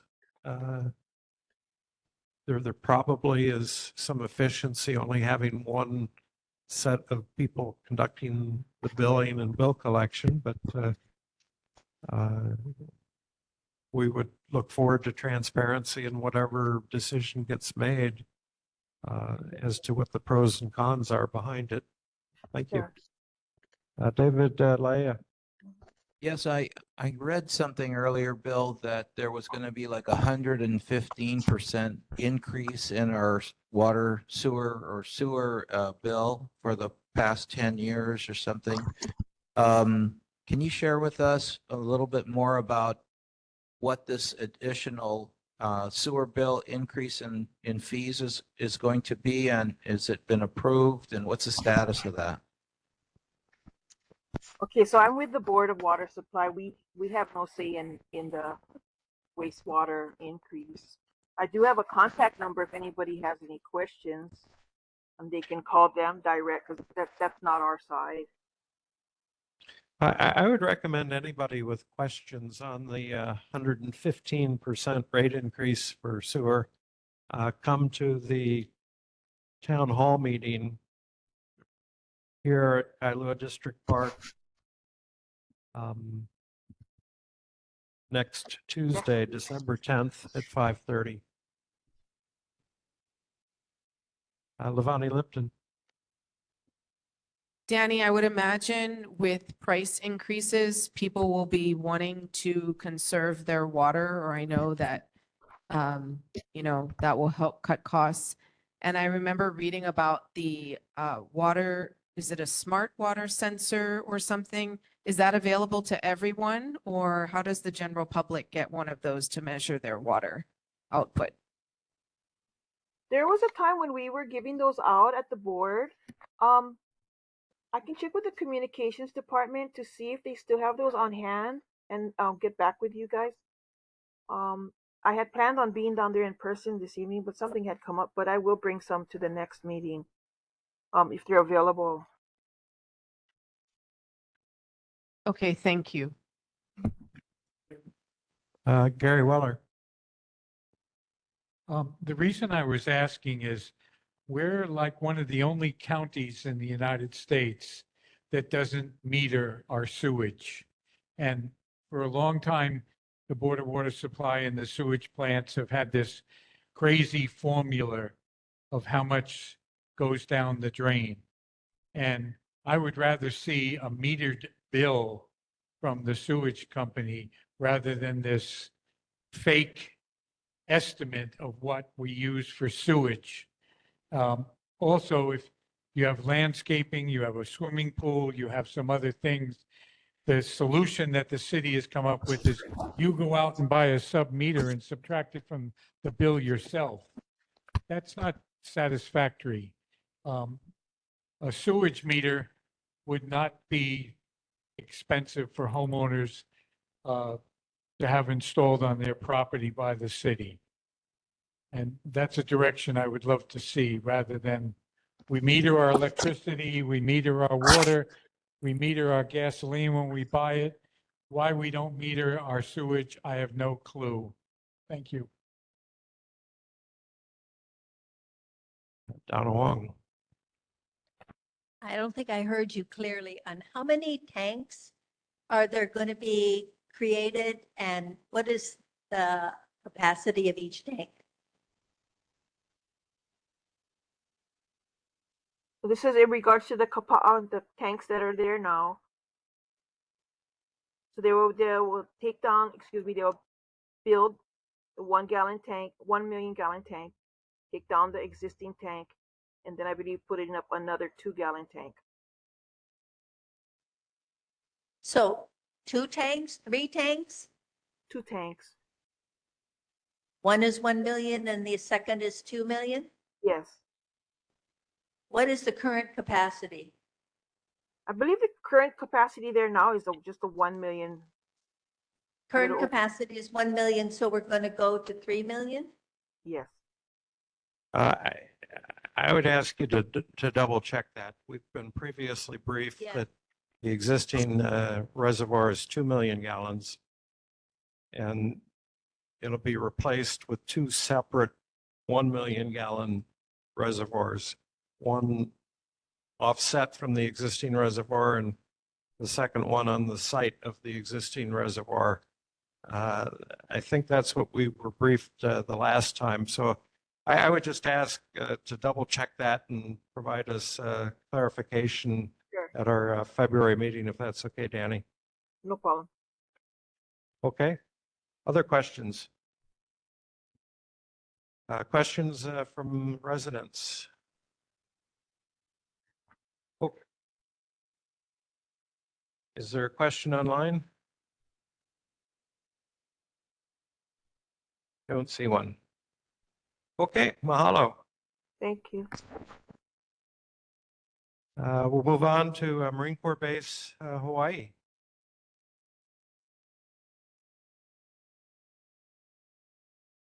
I don't see a representative tonight from Marine Corps Base, Hawaii. Next item on the agenda are resident and community concerns. Please use the microphone and please limit your comment or concern to 3 minutes, please. Yes, go ahead, sir. Good evening, Board and Chairman. My name is Jerry Rota, and I'm a longtime resident of Kailua. I've lived in the middle of Cook Street for 44 years, and I've never seen or had an experience of that one we had with the Honolulu DOT, creating excessive traffic, there's excessive noise 24 hours a day. There's danger to kids, bicycles, and walkers on our street, and there's excessive speeding. And so I have 2 questions, and one, I'm asking for an update on the Kalapawai project.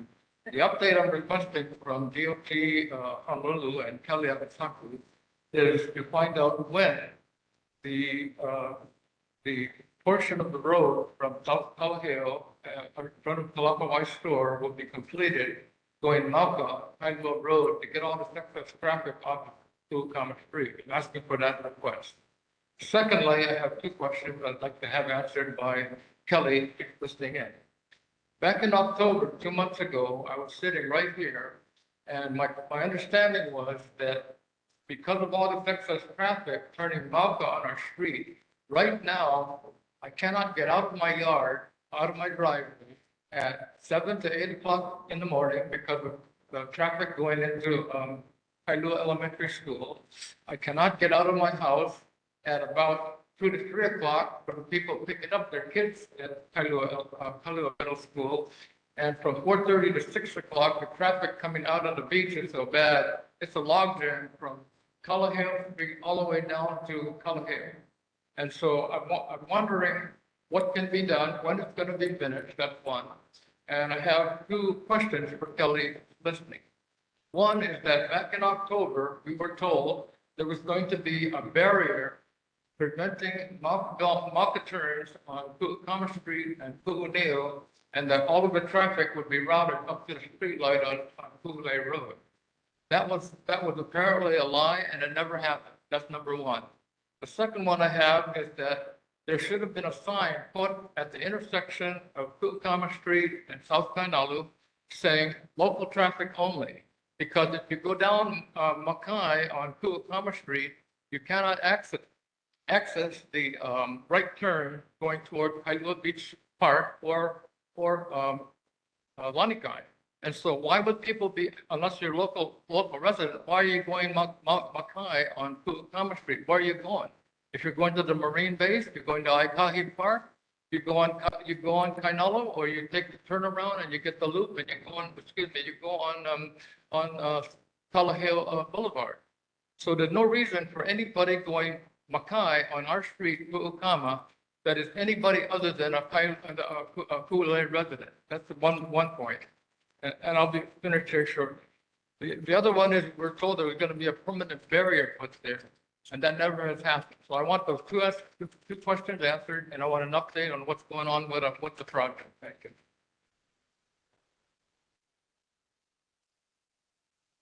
Kelly Yakasaki is not online tonight, but Shane Enright is online representing the mayor.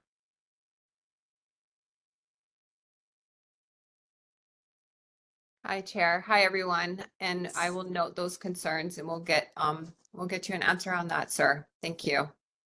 Excuse me, Chair. Jade Lau. My issue of concern is I made a very clear statement in that October meeting with Kelly Akasaki to the point where I articulated, okay, Kelly, we are all on the same page. This barrier, whether it's plastic, whether it's new flimsy flip-floppy things, whatever it is, do we have a clear, concise yes or no? And she very clearly stated, yes, we are all on the same page. So let me say, Mr. Chair, and representatives of the mayor's office, you have not only failed our citizens, you have blatantly lied to this board. It is unacceptable. We are here to represent our constituents. I asked her very clearly for her commitment. She had the opportunity to break it down and tell us a timeline. She very clearly stated, yes, we are all on the same page. Yes, it will be done in a reasonable time. I don't disagree. I sat for 20 minutes to get out of my mom's driveway for the exact same complaint. Had that barrier been put up, that would have been a different traffic situation. So as the board member who sat as chair on that meeting, I absolutely stand behind these citizens. This is unacceptable. And Shane, please make sure they understand in the mayor's office. We gave her the opportunity. She made the commitment. They failed us. Thank you, Chair. Yeah, Shane, this was 2 months ago. And the original suggestion, I think I made the suggestion to use the temporary concrete barrier if the flimsy ones are being mowed down. And Kelly, I think correctly said, no, the concrete barrier poses some hazards. What they would use is a water-filled plastic barrier. And so as of 2 months ago, we had an expectation that a water-filled plastic barrier would be put in place to replace the plastic little stanchions that got mowed down. And we'd be happy to provide more detail, Shane, if you need it. Thank you, Chair. I recall that. I was here listening the last time this all got brought up, so I understand. Okay, mahalo. Thank you, sir.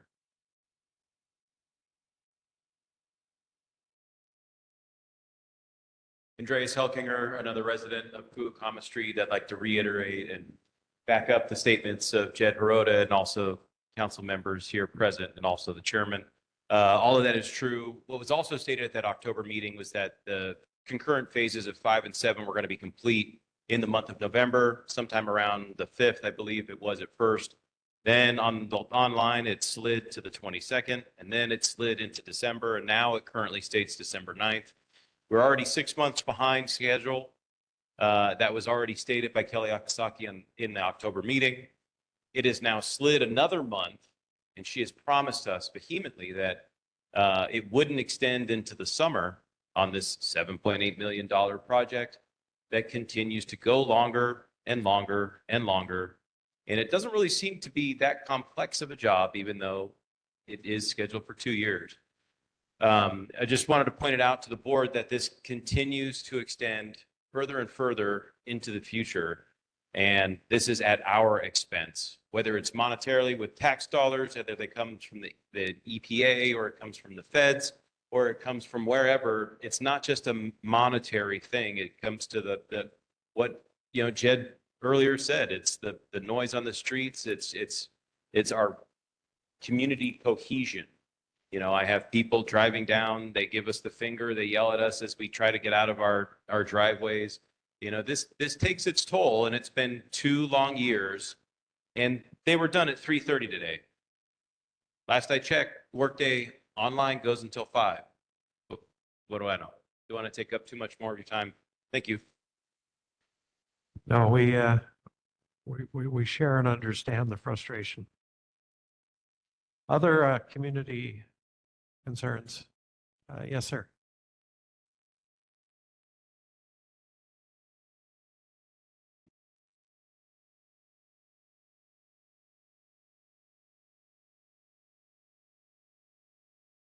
Aloha mai kākou.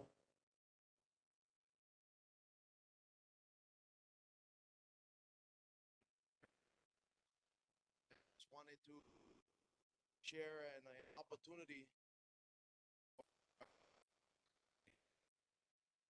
We have a Ho'olaulea that's coming up. Ho'olaulea is in Waimanalo, and the whole premise to this is to build resiliency inside of Waimanalo. And how we're gonna do that is it's a multi-pronged approach for us, where we are putting together education, employment. We're partnering up with different unions, with Kamehameha schools, with Adventist Castle Health, Keola Mamo, Waimanalo Health Center, the Cancer Center of UH Manoa, so that we can provide medical and mental health services. We believe that education is the foundation of any community.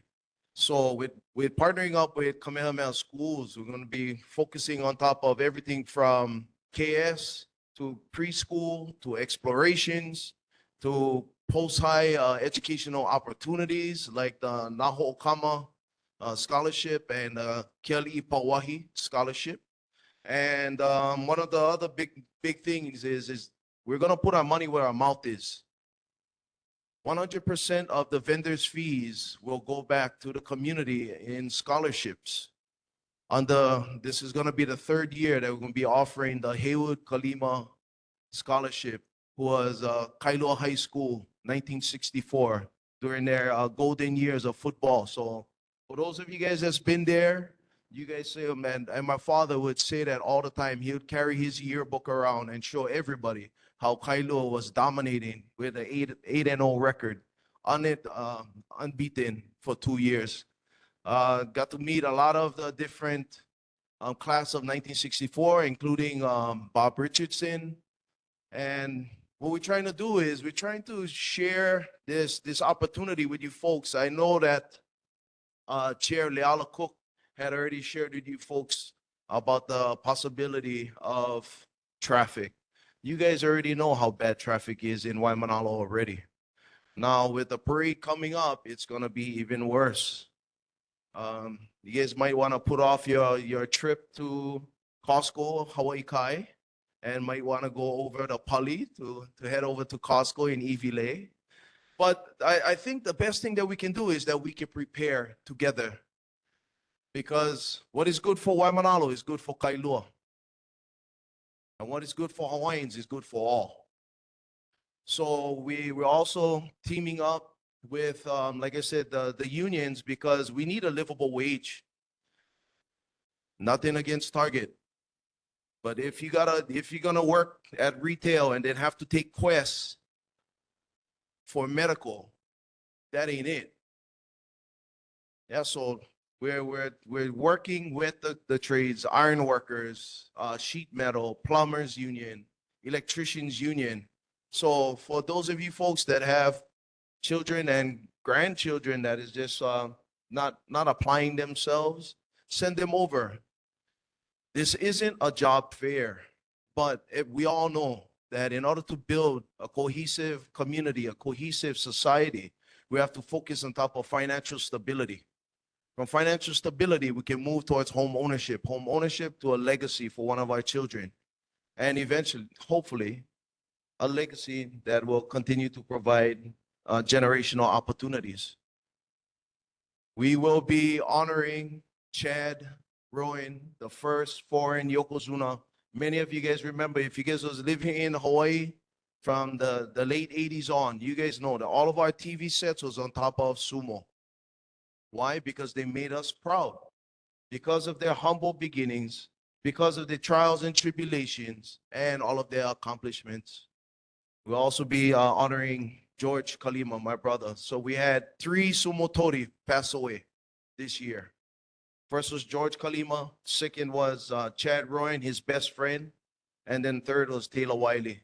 So we're going to be honoring our hometown heroes for being the ambassadors of aloha that Hawaii needed in the world, especially at that time. We're going to have entertainment. We're going to have vendors. It's just a time for us to pull together because we see what's happening in Waianae. Could you say again the date and time and location? It's this coming Saturday, so on the 14th, next week Saturday. It starts right after our Christmas parade, and both of them is called Makalehua Waimanalo. Makalehua Waimanalo is the pride of Waimanalo because we got to reinstill pride into our youth while placating the worries and the fears of our kupuna. And this was created through many conversations with Mr. David Larson, because he would tell me over the past year and a half, he said, you know, Kalani, the kids from Waimanalo, they just don't have any pride. And he fought vehemently, like many of you folks, to hold the city accountable. Because like now, the gym is closed again. This is the second generation that our gym is closed. Second generation from the kids that started and now they're having children. No summer fun, no PAL leagues, no volleyballs. So we are lacking those big events that brings the community together. And that's what this is. Because we don't have Waimanalo Carnival anymore. We don't have Sunset on the Beach anymore. So this is what is going to help replace it, to bring together the community and for us to have a sense of pride and resilience. Okay, so just to close it up, it's going to be the same day as the Waimanalo Christmas Parade. It'll be Saturday, December 14th. It'll be after the conclusion of the parade, so it'll be about 11. So the parade will be done at 11:30, and then we'll start at 12, from 12 to 6. Okay, 12 until 6 in the location, That'll be right at the end of the parade, which is at Waimanalo Beach Park. Waimanalo Beach Park, noon until 6 p.m., Saturday, December 14th. Yes. Okay, well, thank you very much for sharing. And you know, our two communities are very tight and close, and you know, Waimanalo issues are Kailua issues and vice versa. We appreciate you coming and sharing that with us tonight. Mahalo nui. David Laya. I have a quick question. My son, he's 34 years old, and back when he was in high school, 16 years old, the gym was closed, the soccer field was closed, and I kept hearing about how the gym was going to be fixed and the roof was going to be fixed and blah, blah, blah. Like, I'm just shocked to hear that we're still in that situation.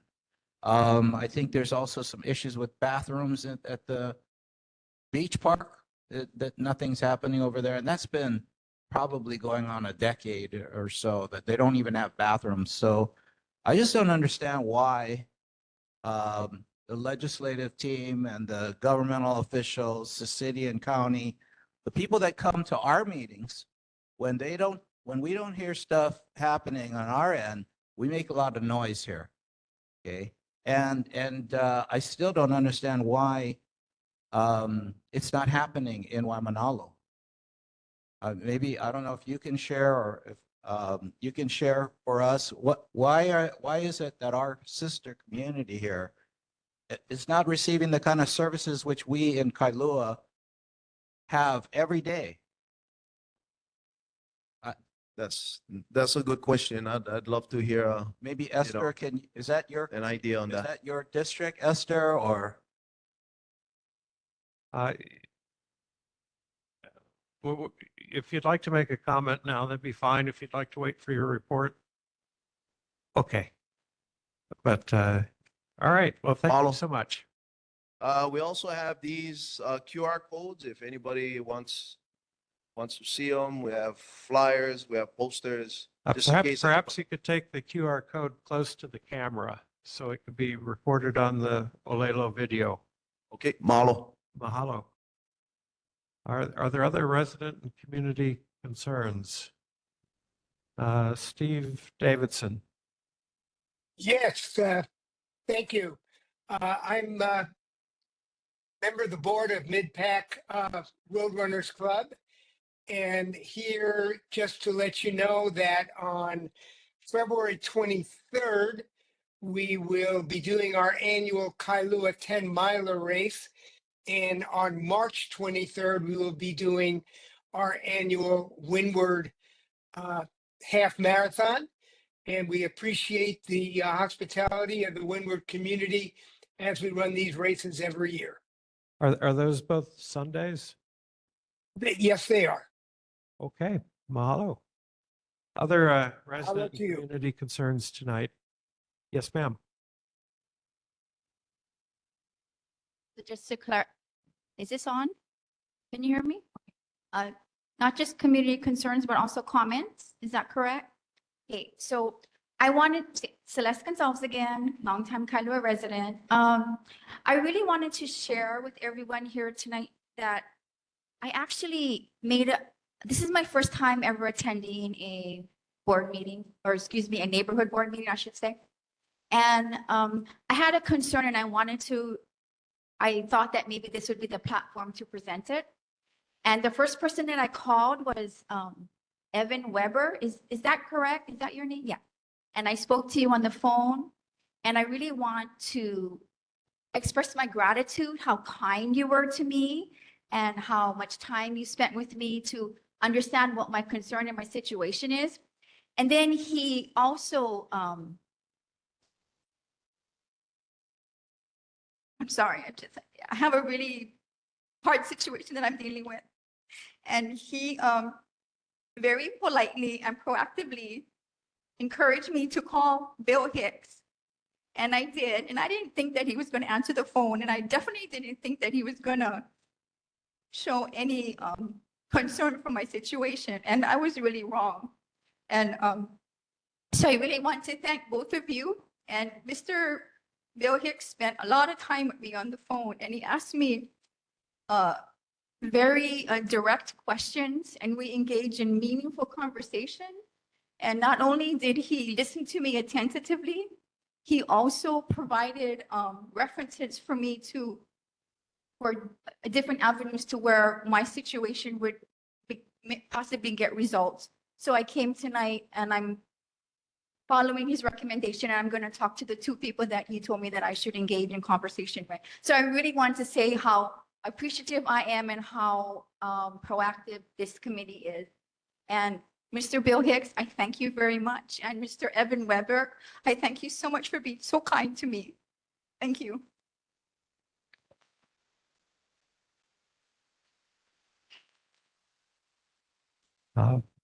Mahalo, and we wish you good luck with your issues. Other resident and community concerns tonight?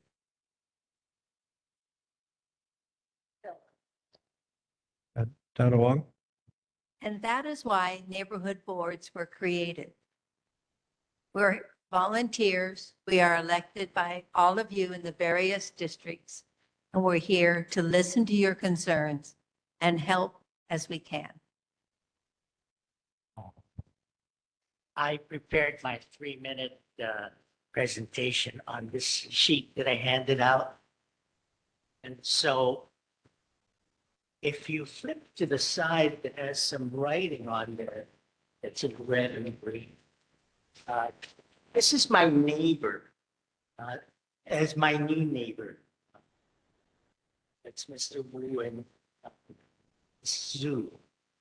Anyway, it used to be the Nakagawas. Anyway, this shows a data sheet that you can download from the Real Property Tax Assessment Division. And not to be an alarmist, it shows you from 2014 to 2024. This is my situation. This is every taxpayer's situation. The land went from 583,500 to 1,200,000 in 11 years. The lot is 7,088 square. In 1958, I moved to Enchanted Lakes. And in 1959, there was a television power who was the people of the Enchanted Lakes. And he used to take this great big boat down the canal where I lived. And we used to throw rocks at him. And one day he said, "Hey, I'll make peace with you guys. I'll take you on my boat." So he took me on his boat and he said, "This whole subdivision, you wouldn't believe it. It was underwater."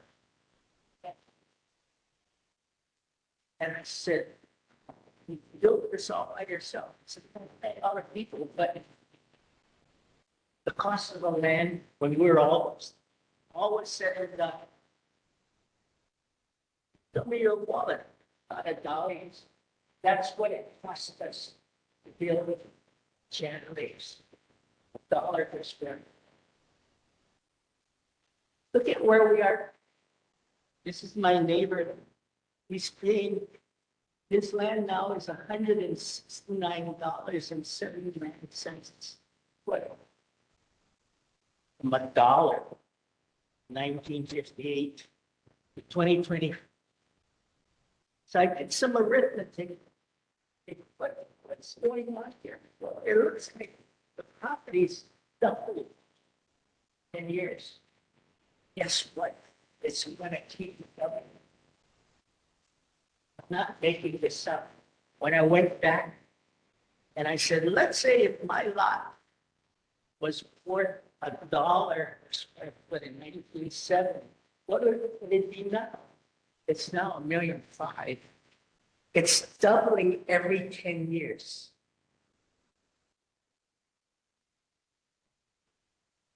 I hope you people in the city are listening, because there's already 4 people There's 105 people, 105 families on my street. And 4 of them already don't pay their property taxes because they can't afford it.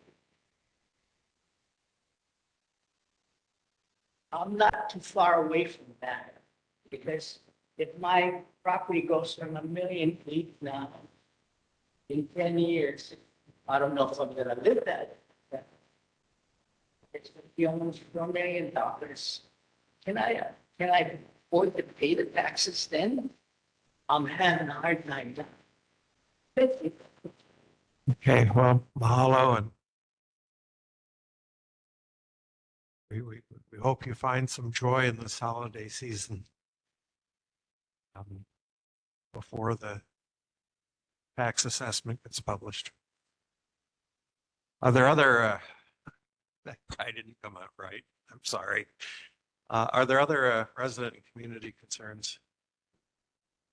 Bill, if I could just respond to the earlier Kalapawai comment, I didn't have a chance when they're up, but I want to thank Evan and Esther for their efforts. There was at one of our last meetings, I believe a community member noted they didn't feel we were doing enough to communicate their concerns. So I do want to thank Evan and Esther for working with Kelly to get an update regarding the upcoming phases, especially with the holiday traffic coming up. As was noted earlier, the current phase, which has a pretty drastic lane closures leading to a lot of this traffic issue, is set to finish hopefully in the next week, this week technically.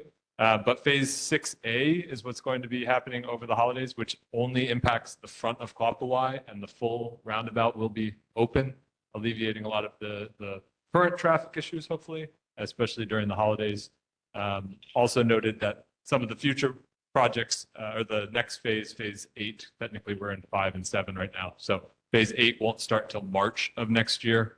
Again, that will have a little more, another road closure. All of this is on their website under the phases. It shows the future phases as well. But we are working, and I have noted to connect again with some of the existing complaints tonight, and I'll work with DTS directly. We have a transportation committee in January, so I'll have updates by then, but hopefully we'll have some updates. I do want to acknowledge your frustration for sure, and that we are communicating that to Kelly as well as her supervisors, John and Roger, and hopefully we'll find some relief, especially over the holidays. Okay, mahalo. Any other concerns online?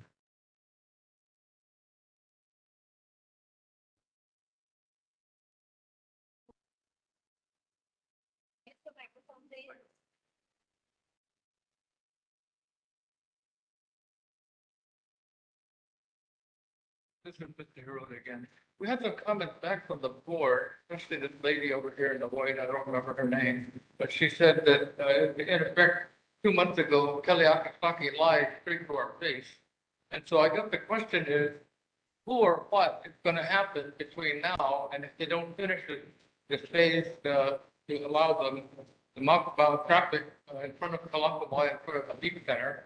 If that doesn't happen, then what is this board gonna do, or what is Mike Lee gonna do? I wanna have Mike come with me, and we wanna go have a little discussion with Mayor Blangiardi, because this is working out. So if somebody here on the board wants to go meet with me and the mayor, I'm willing to spend the time, and we'll go talk to him about this problem and tell him that he's got a big problem on his hands, because if he doesn't resolve this thing, it may wind up in court.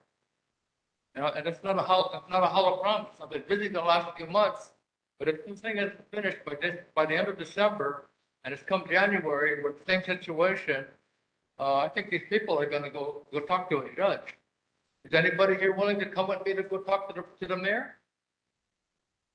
Mike, what about you? What's that? Yeah, all right. Well, I've been up since 4 o'clock this morning. I'm going to leave, but if nobody's willing to come, that's fine. And you know, I'll go talk to Kelly, or I'll send her an email and tell her you're walking on a very thin line, because I've had my patients already tested, and I've run out of patients. And this is the end of the road this month of December. Thank you. Okay, mahalo. Down along Is this a city or state project? city.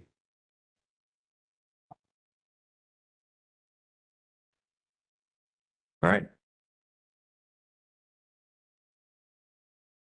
Next,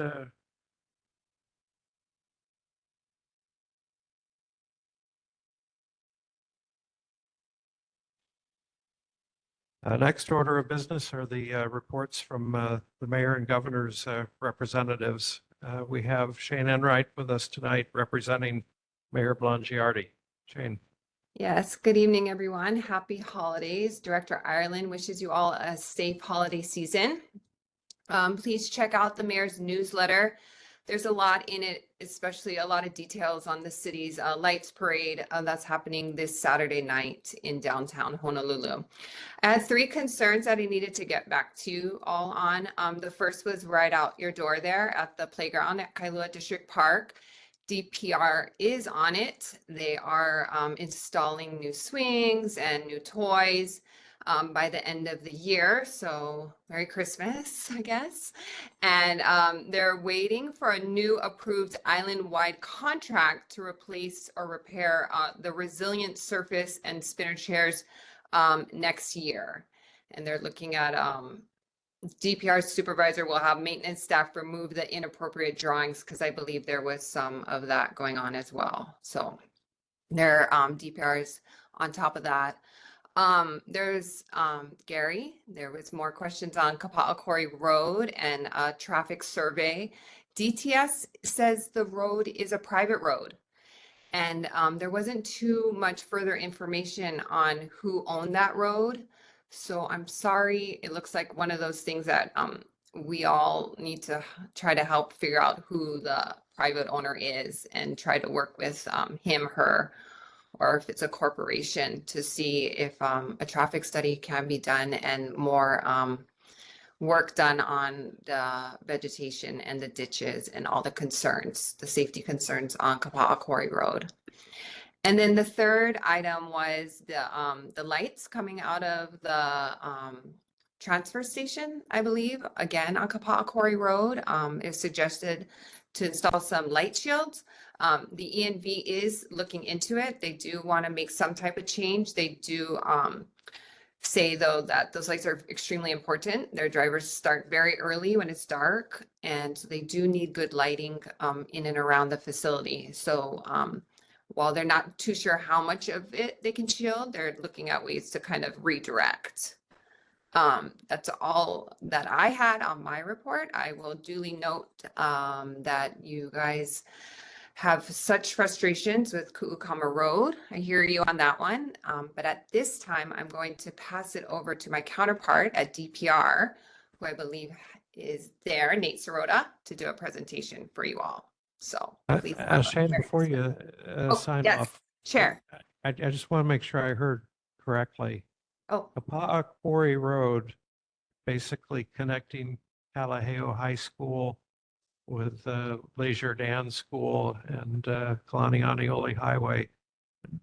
Did I understand that that section between Kalaheo High School and the cutoff for Campbell Industrial Park, not Campbell, but Kapa'a Industrial Park, that area that has the overgrown growth obscuring the ditch is not city and county road, but is private road? Chair, sir, that is what I'm reading right here. Kapa'akori Road. Yep. This is a private road and not under DTS jurisdiction. But they also said private, so I'm assuming they don't mean state. Yeah, I would just ask to double check that source. Okay. And maybe that's something for a pig to look at if if a landfill has to use that road too. Okay. The next part of the mayor's report is an update on the sand dune restoration project. But before we do that, Shane, if I could open it up for any questions for you before we move on to the next part. Are there any questions for Shane Enright, Gary Weller? These are questions for the mayor's representative. Okay. A couple of things. I think you need to, one, talk to the environmental engineering department, sanitation department, because there's an agreement that the city and county is supposed to take care of those two water retaining areas on both sides of the road. And I believe also that section of the road. And the road is not, only a section of the road is still owned by the King family. The rest of the road is either state or yours. So I don't know where you got that information, but the city has been maintaining that road for as long as I've lived in Hawaii. So they've repaved it. They've done the tree trimming on it. They've done the shoulder cleaning on it. They've done the cleaning of both the sides of the road. I can show you pictures where Kapaha Quarry Road was beautifully maintained by the city. And then all of a sudden, when the city sold the marsh to the state, all hell broke loose, and the city, I have to constantly ask for the city to fix the road. So somehow it's either state or city, and you guys ought to get together and make a decision on what you're going to do there. Because if you're both pointing fingers at each other, that's not really fair to the community. So I'd like to know what's, you have the ability to look on the tax map keys and tell me exactly what part of the road is city, what part is state, what part belongs to the King family, and if there's any other issue. I understand too that at the state level, 3 different state agencies own the land of the road because it's part of the parcels that they have, but I may be wrong. All right, Steve Trekker. Okay. Travis Council. I was just asked by Helen Walker, who had to depart tonight, to inquire around the stoplight at Aulike and Ku'ule, which was promised in 2012, I believe, and just to try to get an update on that. She comes to our transportation meetings and couldn't stay late enough tonight to ask for this update, but if we could get one, I guess, at our February meeting, that would be great. Sure thing. Okay, mahalo, Shane.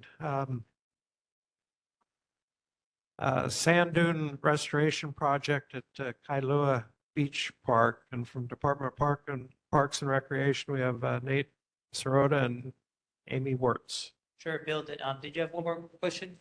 Yeah. Evan Weber.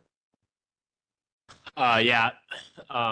Shane, I just wanted to quickly say mahalo for that awesome update about the playground and park here in the district park. The community members who brought that to us are going to be really happy to hear about the quick responsiveness. So thank you. And I just wanted to share also that Director Thielen informed me that the exciting vandal-proof soap dispensers should have arrived at the end of the month. And I was there on Sunday and I didn't see them installed yet, but hopefully, Shane, we can keep nudging that and we'll have an exciting update in the new year with clean hands and safety at our beach parks for all. We know what Evan wants for Christmas. Okay, sand dune restoration project. I do want to make a disclaimer. There is nothing in this world that is vandal proof. It can be vandal resistant, but if there's a will, there's a way, unfortunately. So we deal with that, unfortunately, on a regular basis. But thank you folks for squeezing me in. My name's Nate Sirota with the Department of Parks and Recreation. I had emailed you folks a couple times over the past few months to talk about the work that we've been doing over at Kailua Beach Park. But just to catch everyone up here and those online, we're basically engaged in a dune restoration project between Ka'elipulu Stream and the boat ramp on the Lanikai side of Kailua Beach. It really kicked into gear this past month when our parks crews were out there several times, mitigating a lot of the safety concerns that were there. There were about 4 tree stumps that were severely eroded that we removed, and there were 2 ironwood trees that fell, and 4 that were leaning, and a bunch that were. We reduced the height so that it would be less of a concern of them falling in the water. But that was basically a precursor to what we're planning on doing for the coming year. which is a larger dune restoration project with the State Office of Coastal Conservation of Lands and some community groups to really try and use more natural means to keep the dune and the sand in place. And so what we've done this past November is just kind of mitigate those safety concerns. What we're planning on doing more than likely in January is pushing some of the sand that is accumulated on the Malca part of the beach, pretty much in that middle section right by the pathway and the parking lot, pushing that high so that we can level it out a little bit. But that we do plan on doing sand pushing again in the future when we get closer to this larger vegetation effort. And here to talk with a little bit of detail, but we will have significantly more information in the future, is Amy Wertz of the state's Office of Conservation of Coastal Lands. Okay.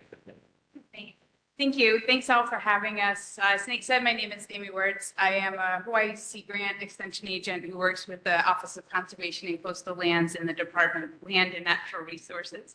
And we are working together with the Parks Department to sort of reimagine or go back to the past of what Kailua Beach Park used to look like. If you look up at the screen there, the bottom picture there is, basically all of Kailua Beach Park, and then the smaller focus area that we're looking at from the stream up towards the Lani Kai boat ramp. And if you go to the next slide, please.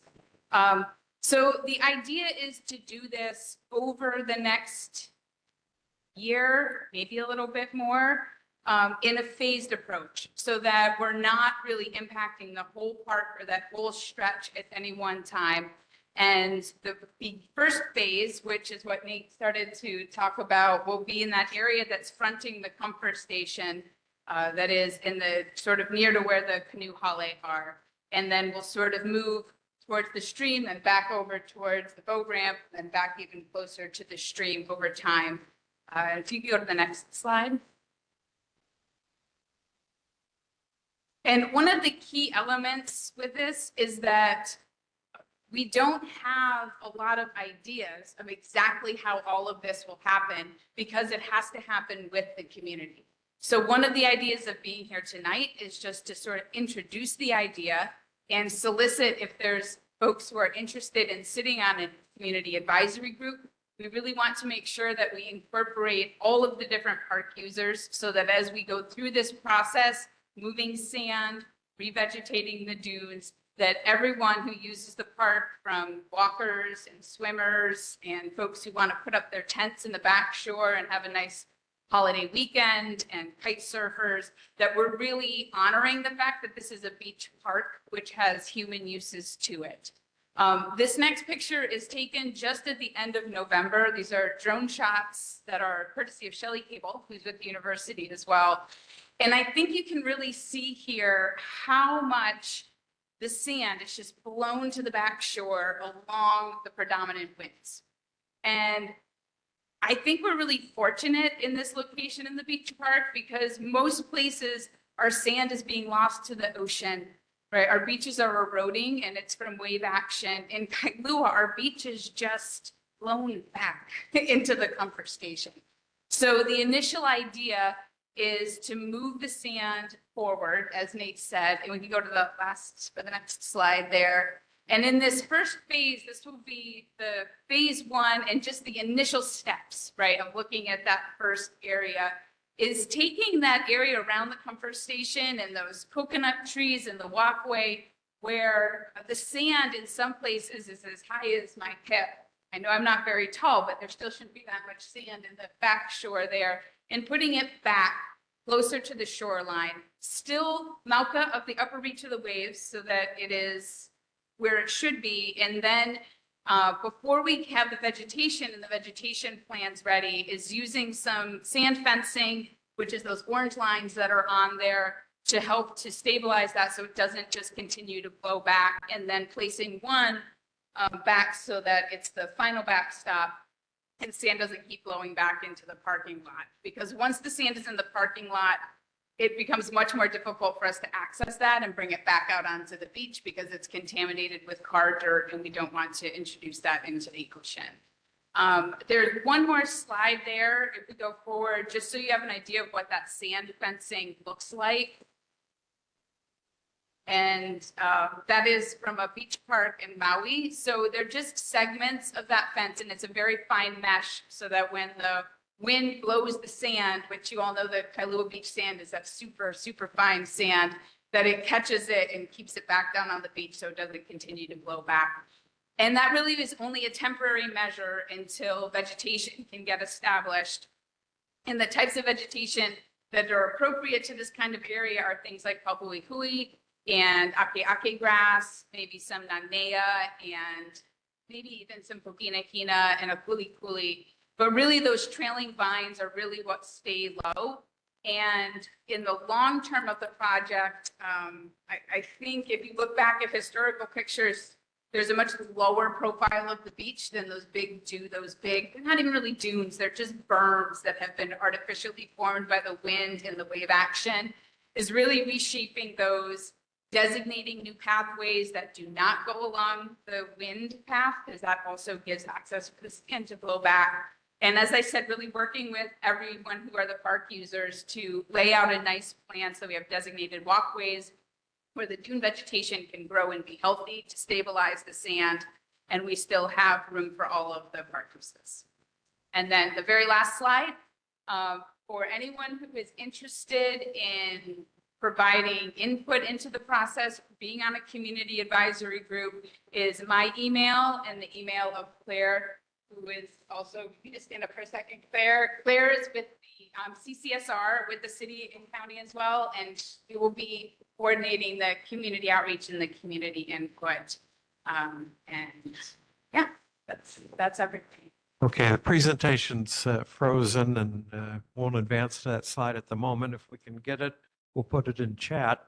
And if there's anybody, any member of the board or any member of the audience tonight that's interested in being on the community advisory panel, you can just let Amy know in the back of the room.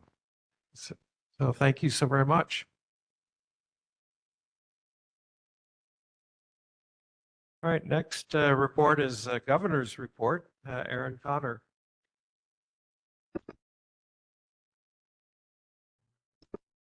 Good evening. Yes, Aaron, go ahead. Hi. Sorry I couldn't be there with you this evening, but I just wanted to answer the one question we had last month about recent or current transportation studies on Windward Oahu highways, saying they haven't been completed in many years. So Department of Transportation has responded that the Oahu Metropolitan Planning Organization, OMPO, conducts the long-term planning for the regional transportation systems. The current Oahu Regional Transportation Plan is available on their website, oahumpo.org. I'll put that in the chat when I am finished. Additionally, the current Regional Transportation Plan is a 2045 plan. Plans are updated every 5 years. OMPO is currently working on the 2050 plan for adoption in 2026. There is a survey open for residents and community members to provide input on OMPO's website. And like I said, I will put the link in the chat as soon as my time at this report is over. But that was the only question I had last month. And so I'm happy to take any additional questions this time. Mahalo. Questions for Aaron? Any questions online? In the audience? All right. Mahalo, Aaron. Thank you. Happy Merry Christmas. holidays. We move on to elected official reports, starting off with Representative Scott Matayoshi. Senator Chris Lee. Thanks a lot. Appreciate the discussion so far. There's a bunch to weigh in on, but I'll try to keep it brief. First and foremost, the legislative session's coming up. We got about a month or so before things get really, really hectic, but they're already busy. So if folks have ideas or interest in various issues or bills or whatnot, now's the time to start thinking about that and reaching out to chat about it. There's going to be a rush of different issues that we're going to have to probably likely tackle this year. So sooner you get going and the sooner you reach out to us, the easier it's going to be to actually try and put something together to try and address some of those issues. That said, in the Senate, be fortunate to chair the Transportation, Culture and Arts and International Affairs Committee this coming year, which is the same thing that I've been doing these past 2 years. And just, I guess, as we just discussed, there's a ton of stuff going on in transportation and some of these areas. So look forward to continuing to collaborate with the folks at the city and here in the community on that. There's a couple other big things we're sort of preparing for. First and foremost, I guess, is the potential loss of federal funding and resources. I think that's expected from the new administration on the DC side. There's been a lot in the news lately from some of the new folks who've been nominated to lead some of the federal departments, which seems to suggest a likely loss of potential federal funding for public schools, for school meals, certainly for healthcare, and some of the other things that the state will likely have to, I mean, the state collectively, all of us will have to figure out this coming year, depending what happens. So that's some of the biggest focus right now, is trying to figure out what the impact's going to be on our local communities with that. And then, separately, been fortunate to lead the National Caucus of Environmental Legislators, which is a bipartisan Democratic and Republican coalition of about 1,400 state legislative elected officials across the country, across all 50 states.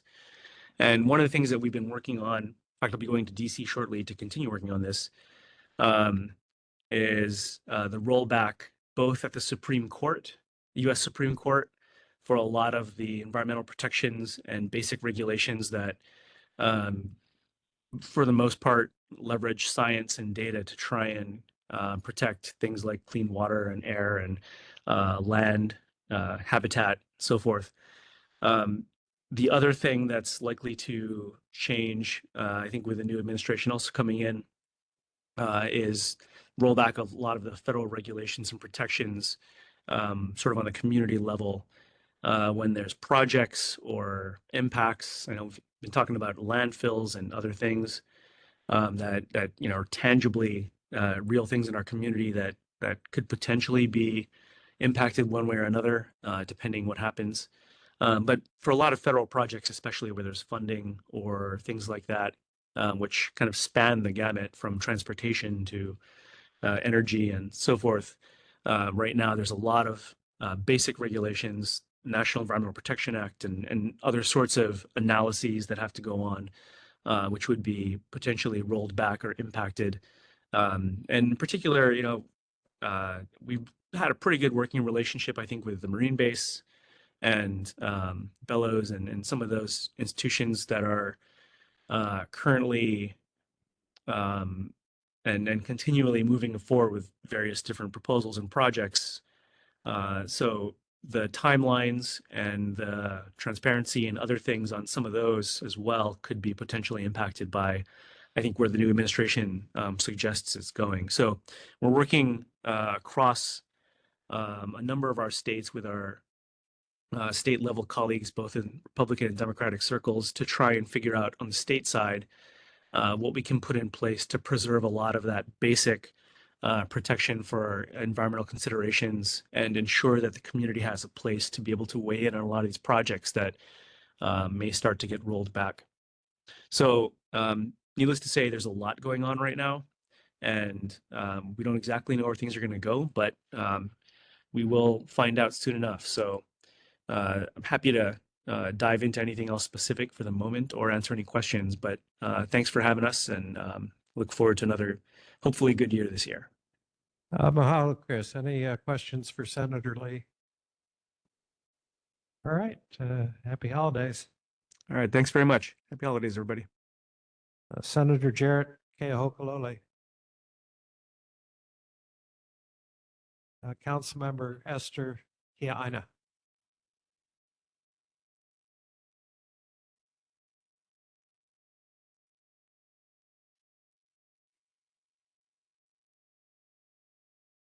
Hello again. I just wanted to follow up on the, the permitted interaction group that you guys are organizing.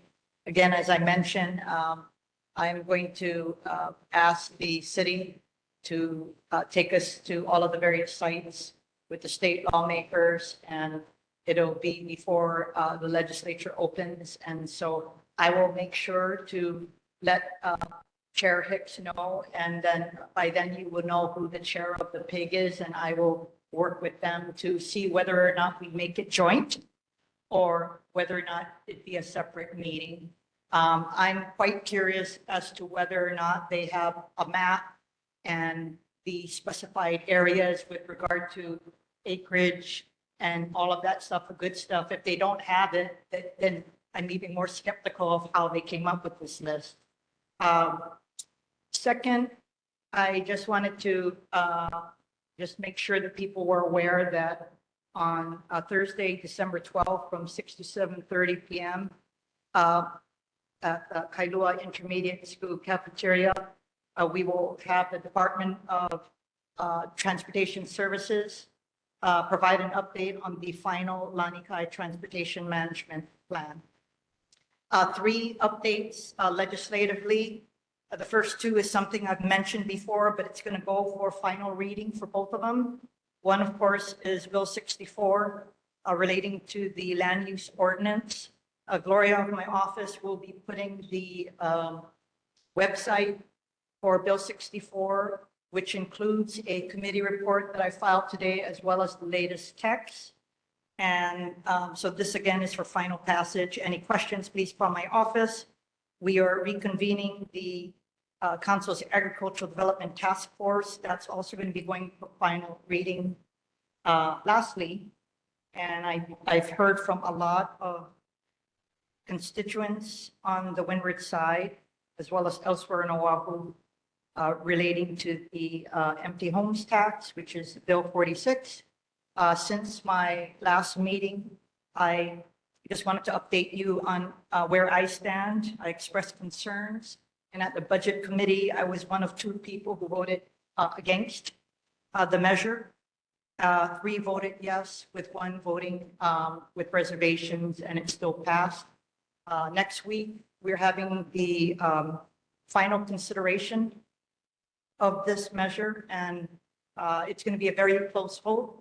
So if anybody has any concerns, then you would want to make sure that you notify all of the council members and watch closely, because of course, if it does pass, then it will be in the hands of the mayor on whether or not he vetoes it. So I remain concerned despite, excuse me, can you guys take out your conversation outside? You can't come in here, okay? Sorry. So the Chair Waters and his staff did a lot of work with regard to providing exemptions. And at the last hearing, I said this, number one, and so did the Director of Financial Services, Budget Services, that we have a $500,000 study by Ernst & Young, which hasn't been completed. And I believe that because this is going to be impacting local families, that we, number one, should know that universe. Second, when you have all of these exemptions, you have to ask yourself, is the objective of the measure, which is to increase revenues, right, and provide more housing, is it going to be achieved? And I asked Director Kawano if he can ask Ernst & Young to factor in the exemption so that we know that universe. I will continue to vote no next week, because I, as a policymaker, and I've been doing this for a long time, you can't make such a big decision like this without knowing that, because you are impacting families. No matter how many exemptions there are, I've heard from too many families of all ethnicities, of all economic classes throughout our district, that they're going to be impacted. So just wanted to let you guys know what's going on. It's going to be a very close vote. And again, should it pass, then it would be up to the mayor and whether he vetoes it and whether or not there would be enough votes to override that. And in that case, if there was a veto, I would vote against an override. Anyway, that's my report for this evening. Mahalo, Esther, and we really appreciate the potential offer of the PIG joining when you visit the sites in January, if that's possible. That would be appreciated. Yeah, see you guys in the New Year's. Happy holidays. Any questions for Council Member Yaina? Online? Okay, mahalo. Representative Lisa Martin.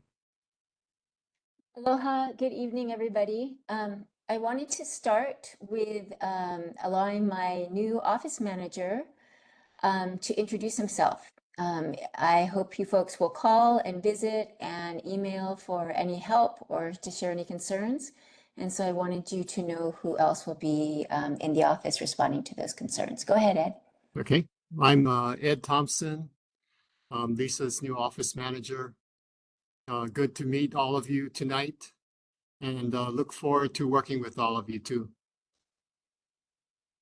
Okay, thank you, Ed. And what Ed didn't mention is he comes with decades of experience working in this field, and we're very lucky to have him.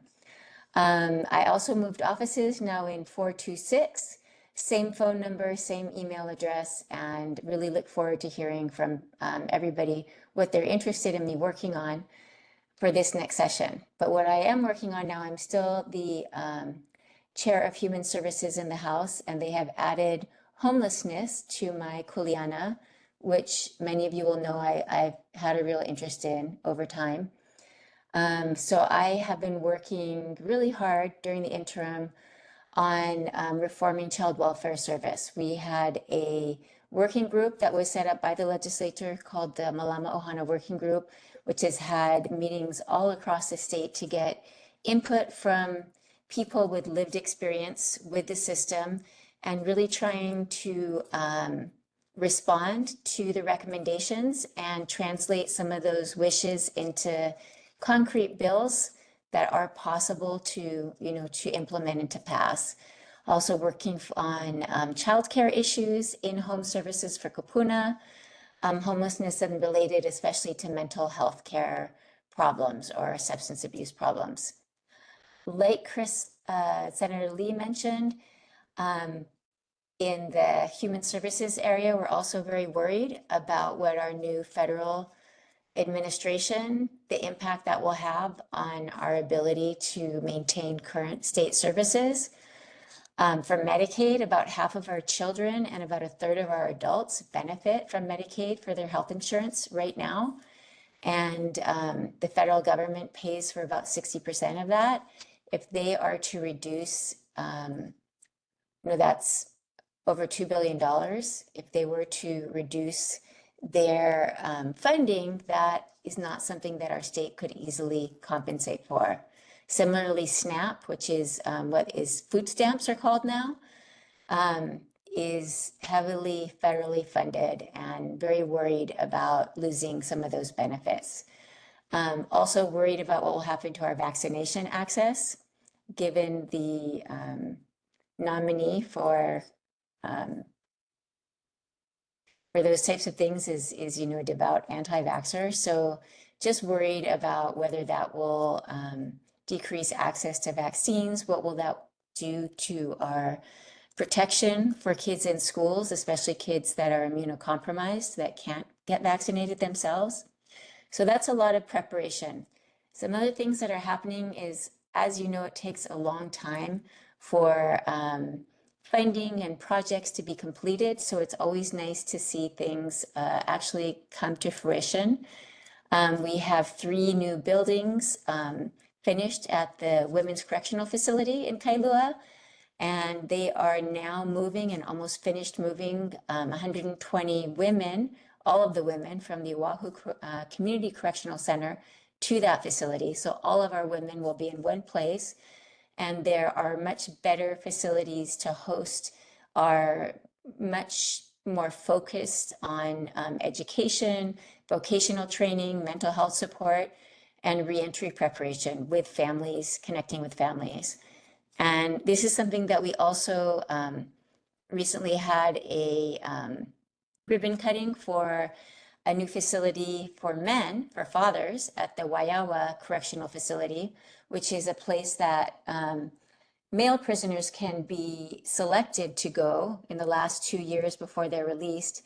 And there are efforts there, including full-time staff from Kikioka Aina that are working with the fathers and their families to try to reconnect them to their families and help teach them to be good fathers so that when they are released, they can go back to that role. And with that, I will take any questions you might have.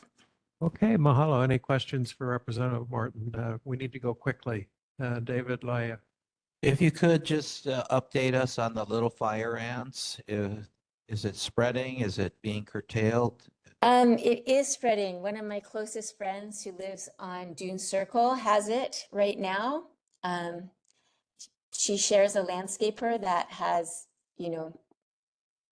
that has been connected with some other little fire ant infestations. We don't know what the source is, but the good news is that it is very treatable. And if anybody notices anything or suspects anything, they should still do the peanut butter test. And there is help available. For that infestation, they are going very soon to delimit it. They recently delimited the infestation in Kailua Hills, which took a very long time to get to. There's a little bit more capacity now in the Oahu Invasive Species Council than we used to have. We also have, funded by Castle Foundation, a dedicated person that is housed at Huio Okola Poko. So there is more help in Kailua, and there definitely are new infestations. I think that my friend said that she was the 8th, and after her, they detected a 9th. So there are infestations. Some of these infestations include many, many houses. It's not a single house. The Lanikai ones, in Lanikai, we had 4 pockets, which includes, more than 100 houses. So it is still a problem, and we do have resources, so nobody should feel like we can't take it on. We appreciate that update. Wish you happy holidays. Thank you. Representative Mike Lee. Chair, thank you, board. A little bit later than we thought. So we did get the keys right after Thanksgiving. So we are just moving to office now with some tables and chairs, George and I. In the next week, probably Monday or Tuesday, we'll be contacting you with all of our information and getting that up. I send it to Lisa. Now would be the time to come to us with your ideas and your concerns, so we can get that rolling and have your staff as well. This year, I will be vice chair of the Labor Committee. I'm on the Finance Committee and Culture and Arts as well. So I look forward to learning. There's some good leadership. Just wanted to give you some updates from some of the conversations and meetings we've been having. I think we've already talked about the landfill, where we're at with that. But we just had a meeting with Senator Kailua and I and Council Member Aina with the Department of Emergency Management. So I know that that's a major issue, right? So what we've really done is identified Kalaheo High School is probably the quickest, easiest to fix. It's not great news that it may take a while. Where we're at in the process is making sure that there's an old engineering assessment that was done, a new one needs to be done, it costs money. We also need to get an estimate. And I appreciate the interim Department of Emergency Management director, because she's very honest that sometimes they come in at $5 million or $6 million and they tell you a few years later it's going to be $20 million. So what we've asked her to do is expedite a quote for us before the legislative session. What that will allow us to do when we ask for the funds is, if it's going to be a $20 million project for this session, we will ask for a smaller sum for the planning and the design. And that in the second session, we could ask for the funds for the building, because that's built in together. Now, we are looking at the cafeteria and the gym. Now, of course, the gymnasium is larger, but what Senator Kailua and I were talking about was, if the cafeteria is doable in one swipe, it's maybe in the $5 to $7 million range, we may be able to go after all of that this year. So they're estimating maybe mid-January to come back to us with a quote, which is right around the time when we put in some requests for some of those funding, some of those funds. So it's unfortunately not going to be as quick as we're hoping. But that's kind of where we're at in terms of where we're working with them. So once we get that goal, we're going to strategize about the best way to go about getting those funds. And then I just, happy holidays, some good news. Of course, formerly Honolulu Correctional Facility, it's now known as the Kailua Youth and Family Wellness Center. We just got about $2.2 million to upgrade their sewage infrastructure and air conditions for their classrooms. And it will take some time, but Governor Green just announced that he's going to be producing $7.5 million for Kailua. I know that is a point of contention. It's where Kailua and Kalaheo pay their maintenance, and kids can't walk when they graduate in meetings anymore. So yeah, there's a lot of major problems with that field. It's going to take time. Very happy that we've got some good news for this. All right, mahalo. We greatly appreciate priority focus on hurricane shelter for Kailua. Quickly, Gary Weller. Do you have a state email address yet? I do, and we'll be sending that out to the board tomorrow or maybe Monday. Okay, thanks, Mike. Okay, well, mahalo. We move on to reports from members who attended other meetings. Are there any reports? Okay, next item is presentation. This is an encore presentation. We really appreciate coming back so we can address this properly agended presentation on the improvements planned for Kaiva Ridge. Aloha, Board Chair. Is it a hard cutoff like right now? Should we cut it super short? If we could limit it to 5 minutes, Okay. that would be good. Glad to. My colleague McKenna Bassett will be sharing the presentation on the screen, hopefully. It's possible for her to share. And I can introduce myself. My name is Katie Cullison. I'm a planner with PBR Hawaii and Associates. And we're working for the Department of Land and Natural Resources Division of Forestry and the Na'alhele Trails and Access Program. With me tonight are Marigold Soul with Forestry and Aaron Lowe, the Oahu Island Specialist for Na'alhele Program. And while we wait for the slide presentation to load, I can just want to make sure that we inform the public that the DLNR has submitted an application for a special management area permit for Kaiva Ridge, also known as Lanikai Pillbox Trail. We've been working on this project for several years, as you all well know. We've worked through an environmental assessment earlier last year, and now we're moving on to the special management area permit application. And you can move to the next couple of slides. We'll just move through this quickly. We'll go on to the next one, McKenna. The section of the trail that we're talking about for the management plan runs from Kailua Drive to the two pillboxes closest to Kailua Drive. And there's a easement corridor that runs up the hillside there. There's actually a couple of easements which have taken a real long time for us to work with the property owners to get them in alignment with each other over the years. And so the state has a really better corridor to work within. You can move on to the next slides. Worked on the management plan, the EA, final EA, and now we're into the land use permits phase, beginning with the special management area. And then because it's in conservation land, there'll be a conservation district use application permit process after that.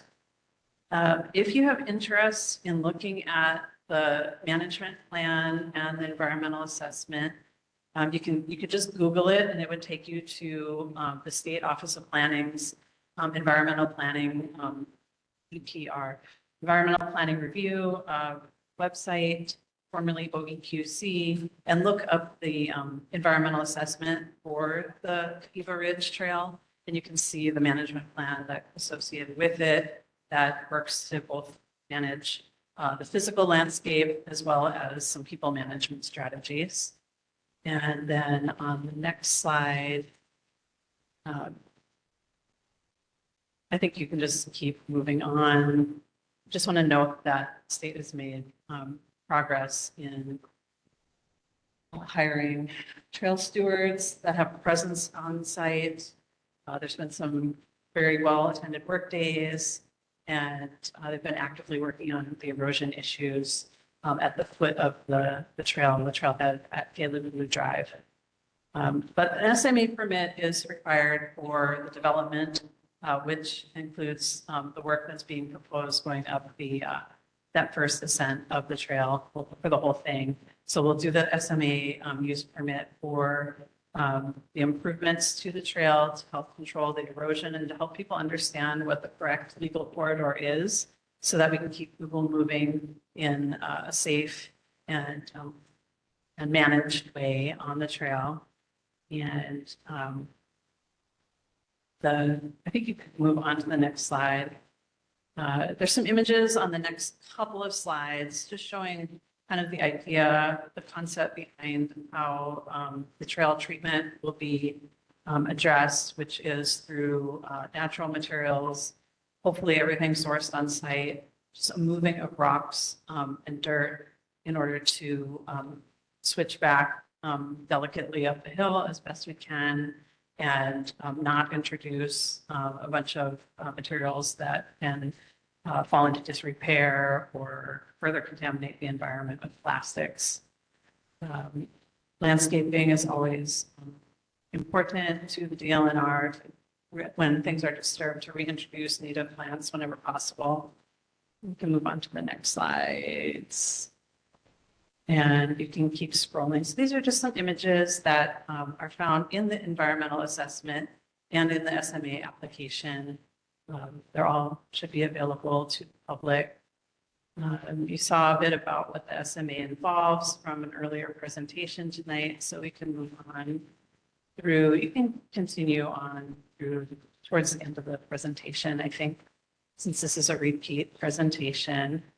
So just to let you know, yeah, I think it's important for you to see contact information for Marigold, Aaron, myself. If you have any follow-up questions, because we are short on time, so I really apologize that I went through that so quickly, but we're all available to you for questions offline.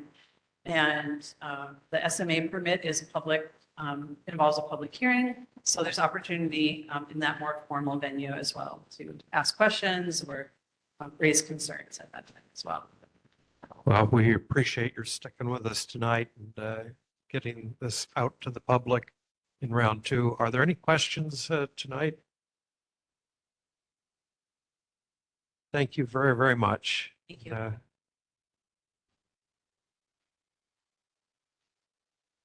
Next item is approval of minutes. Are there any corrections or changes to the November 7th minutes? Hearing none, the minutes are approved. Committee reports. Any committee chairs wish to amplify any of their reports? Report stand is published. Membership motions. Any changes to committee memberships? Okay. Chair's report. Committee agendas for January are due by Sunday, December 22nd. Thank you all for showing up for our potluck and wishing everyone a really happy holiday season and Merry Christmas. This meeting's adjourned at 10:01.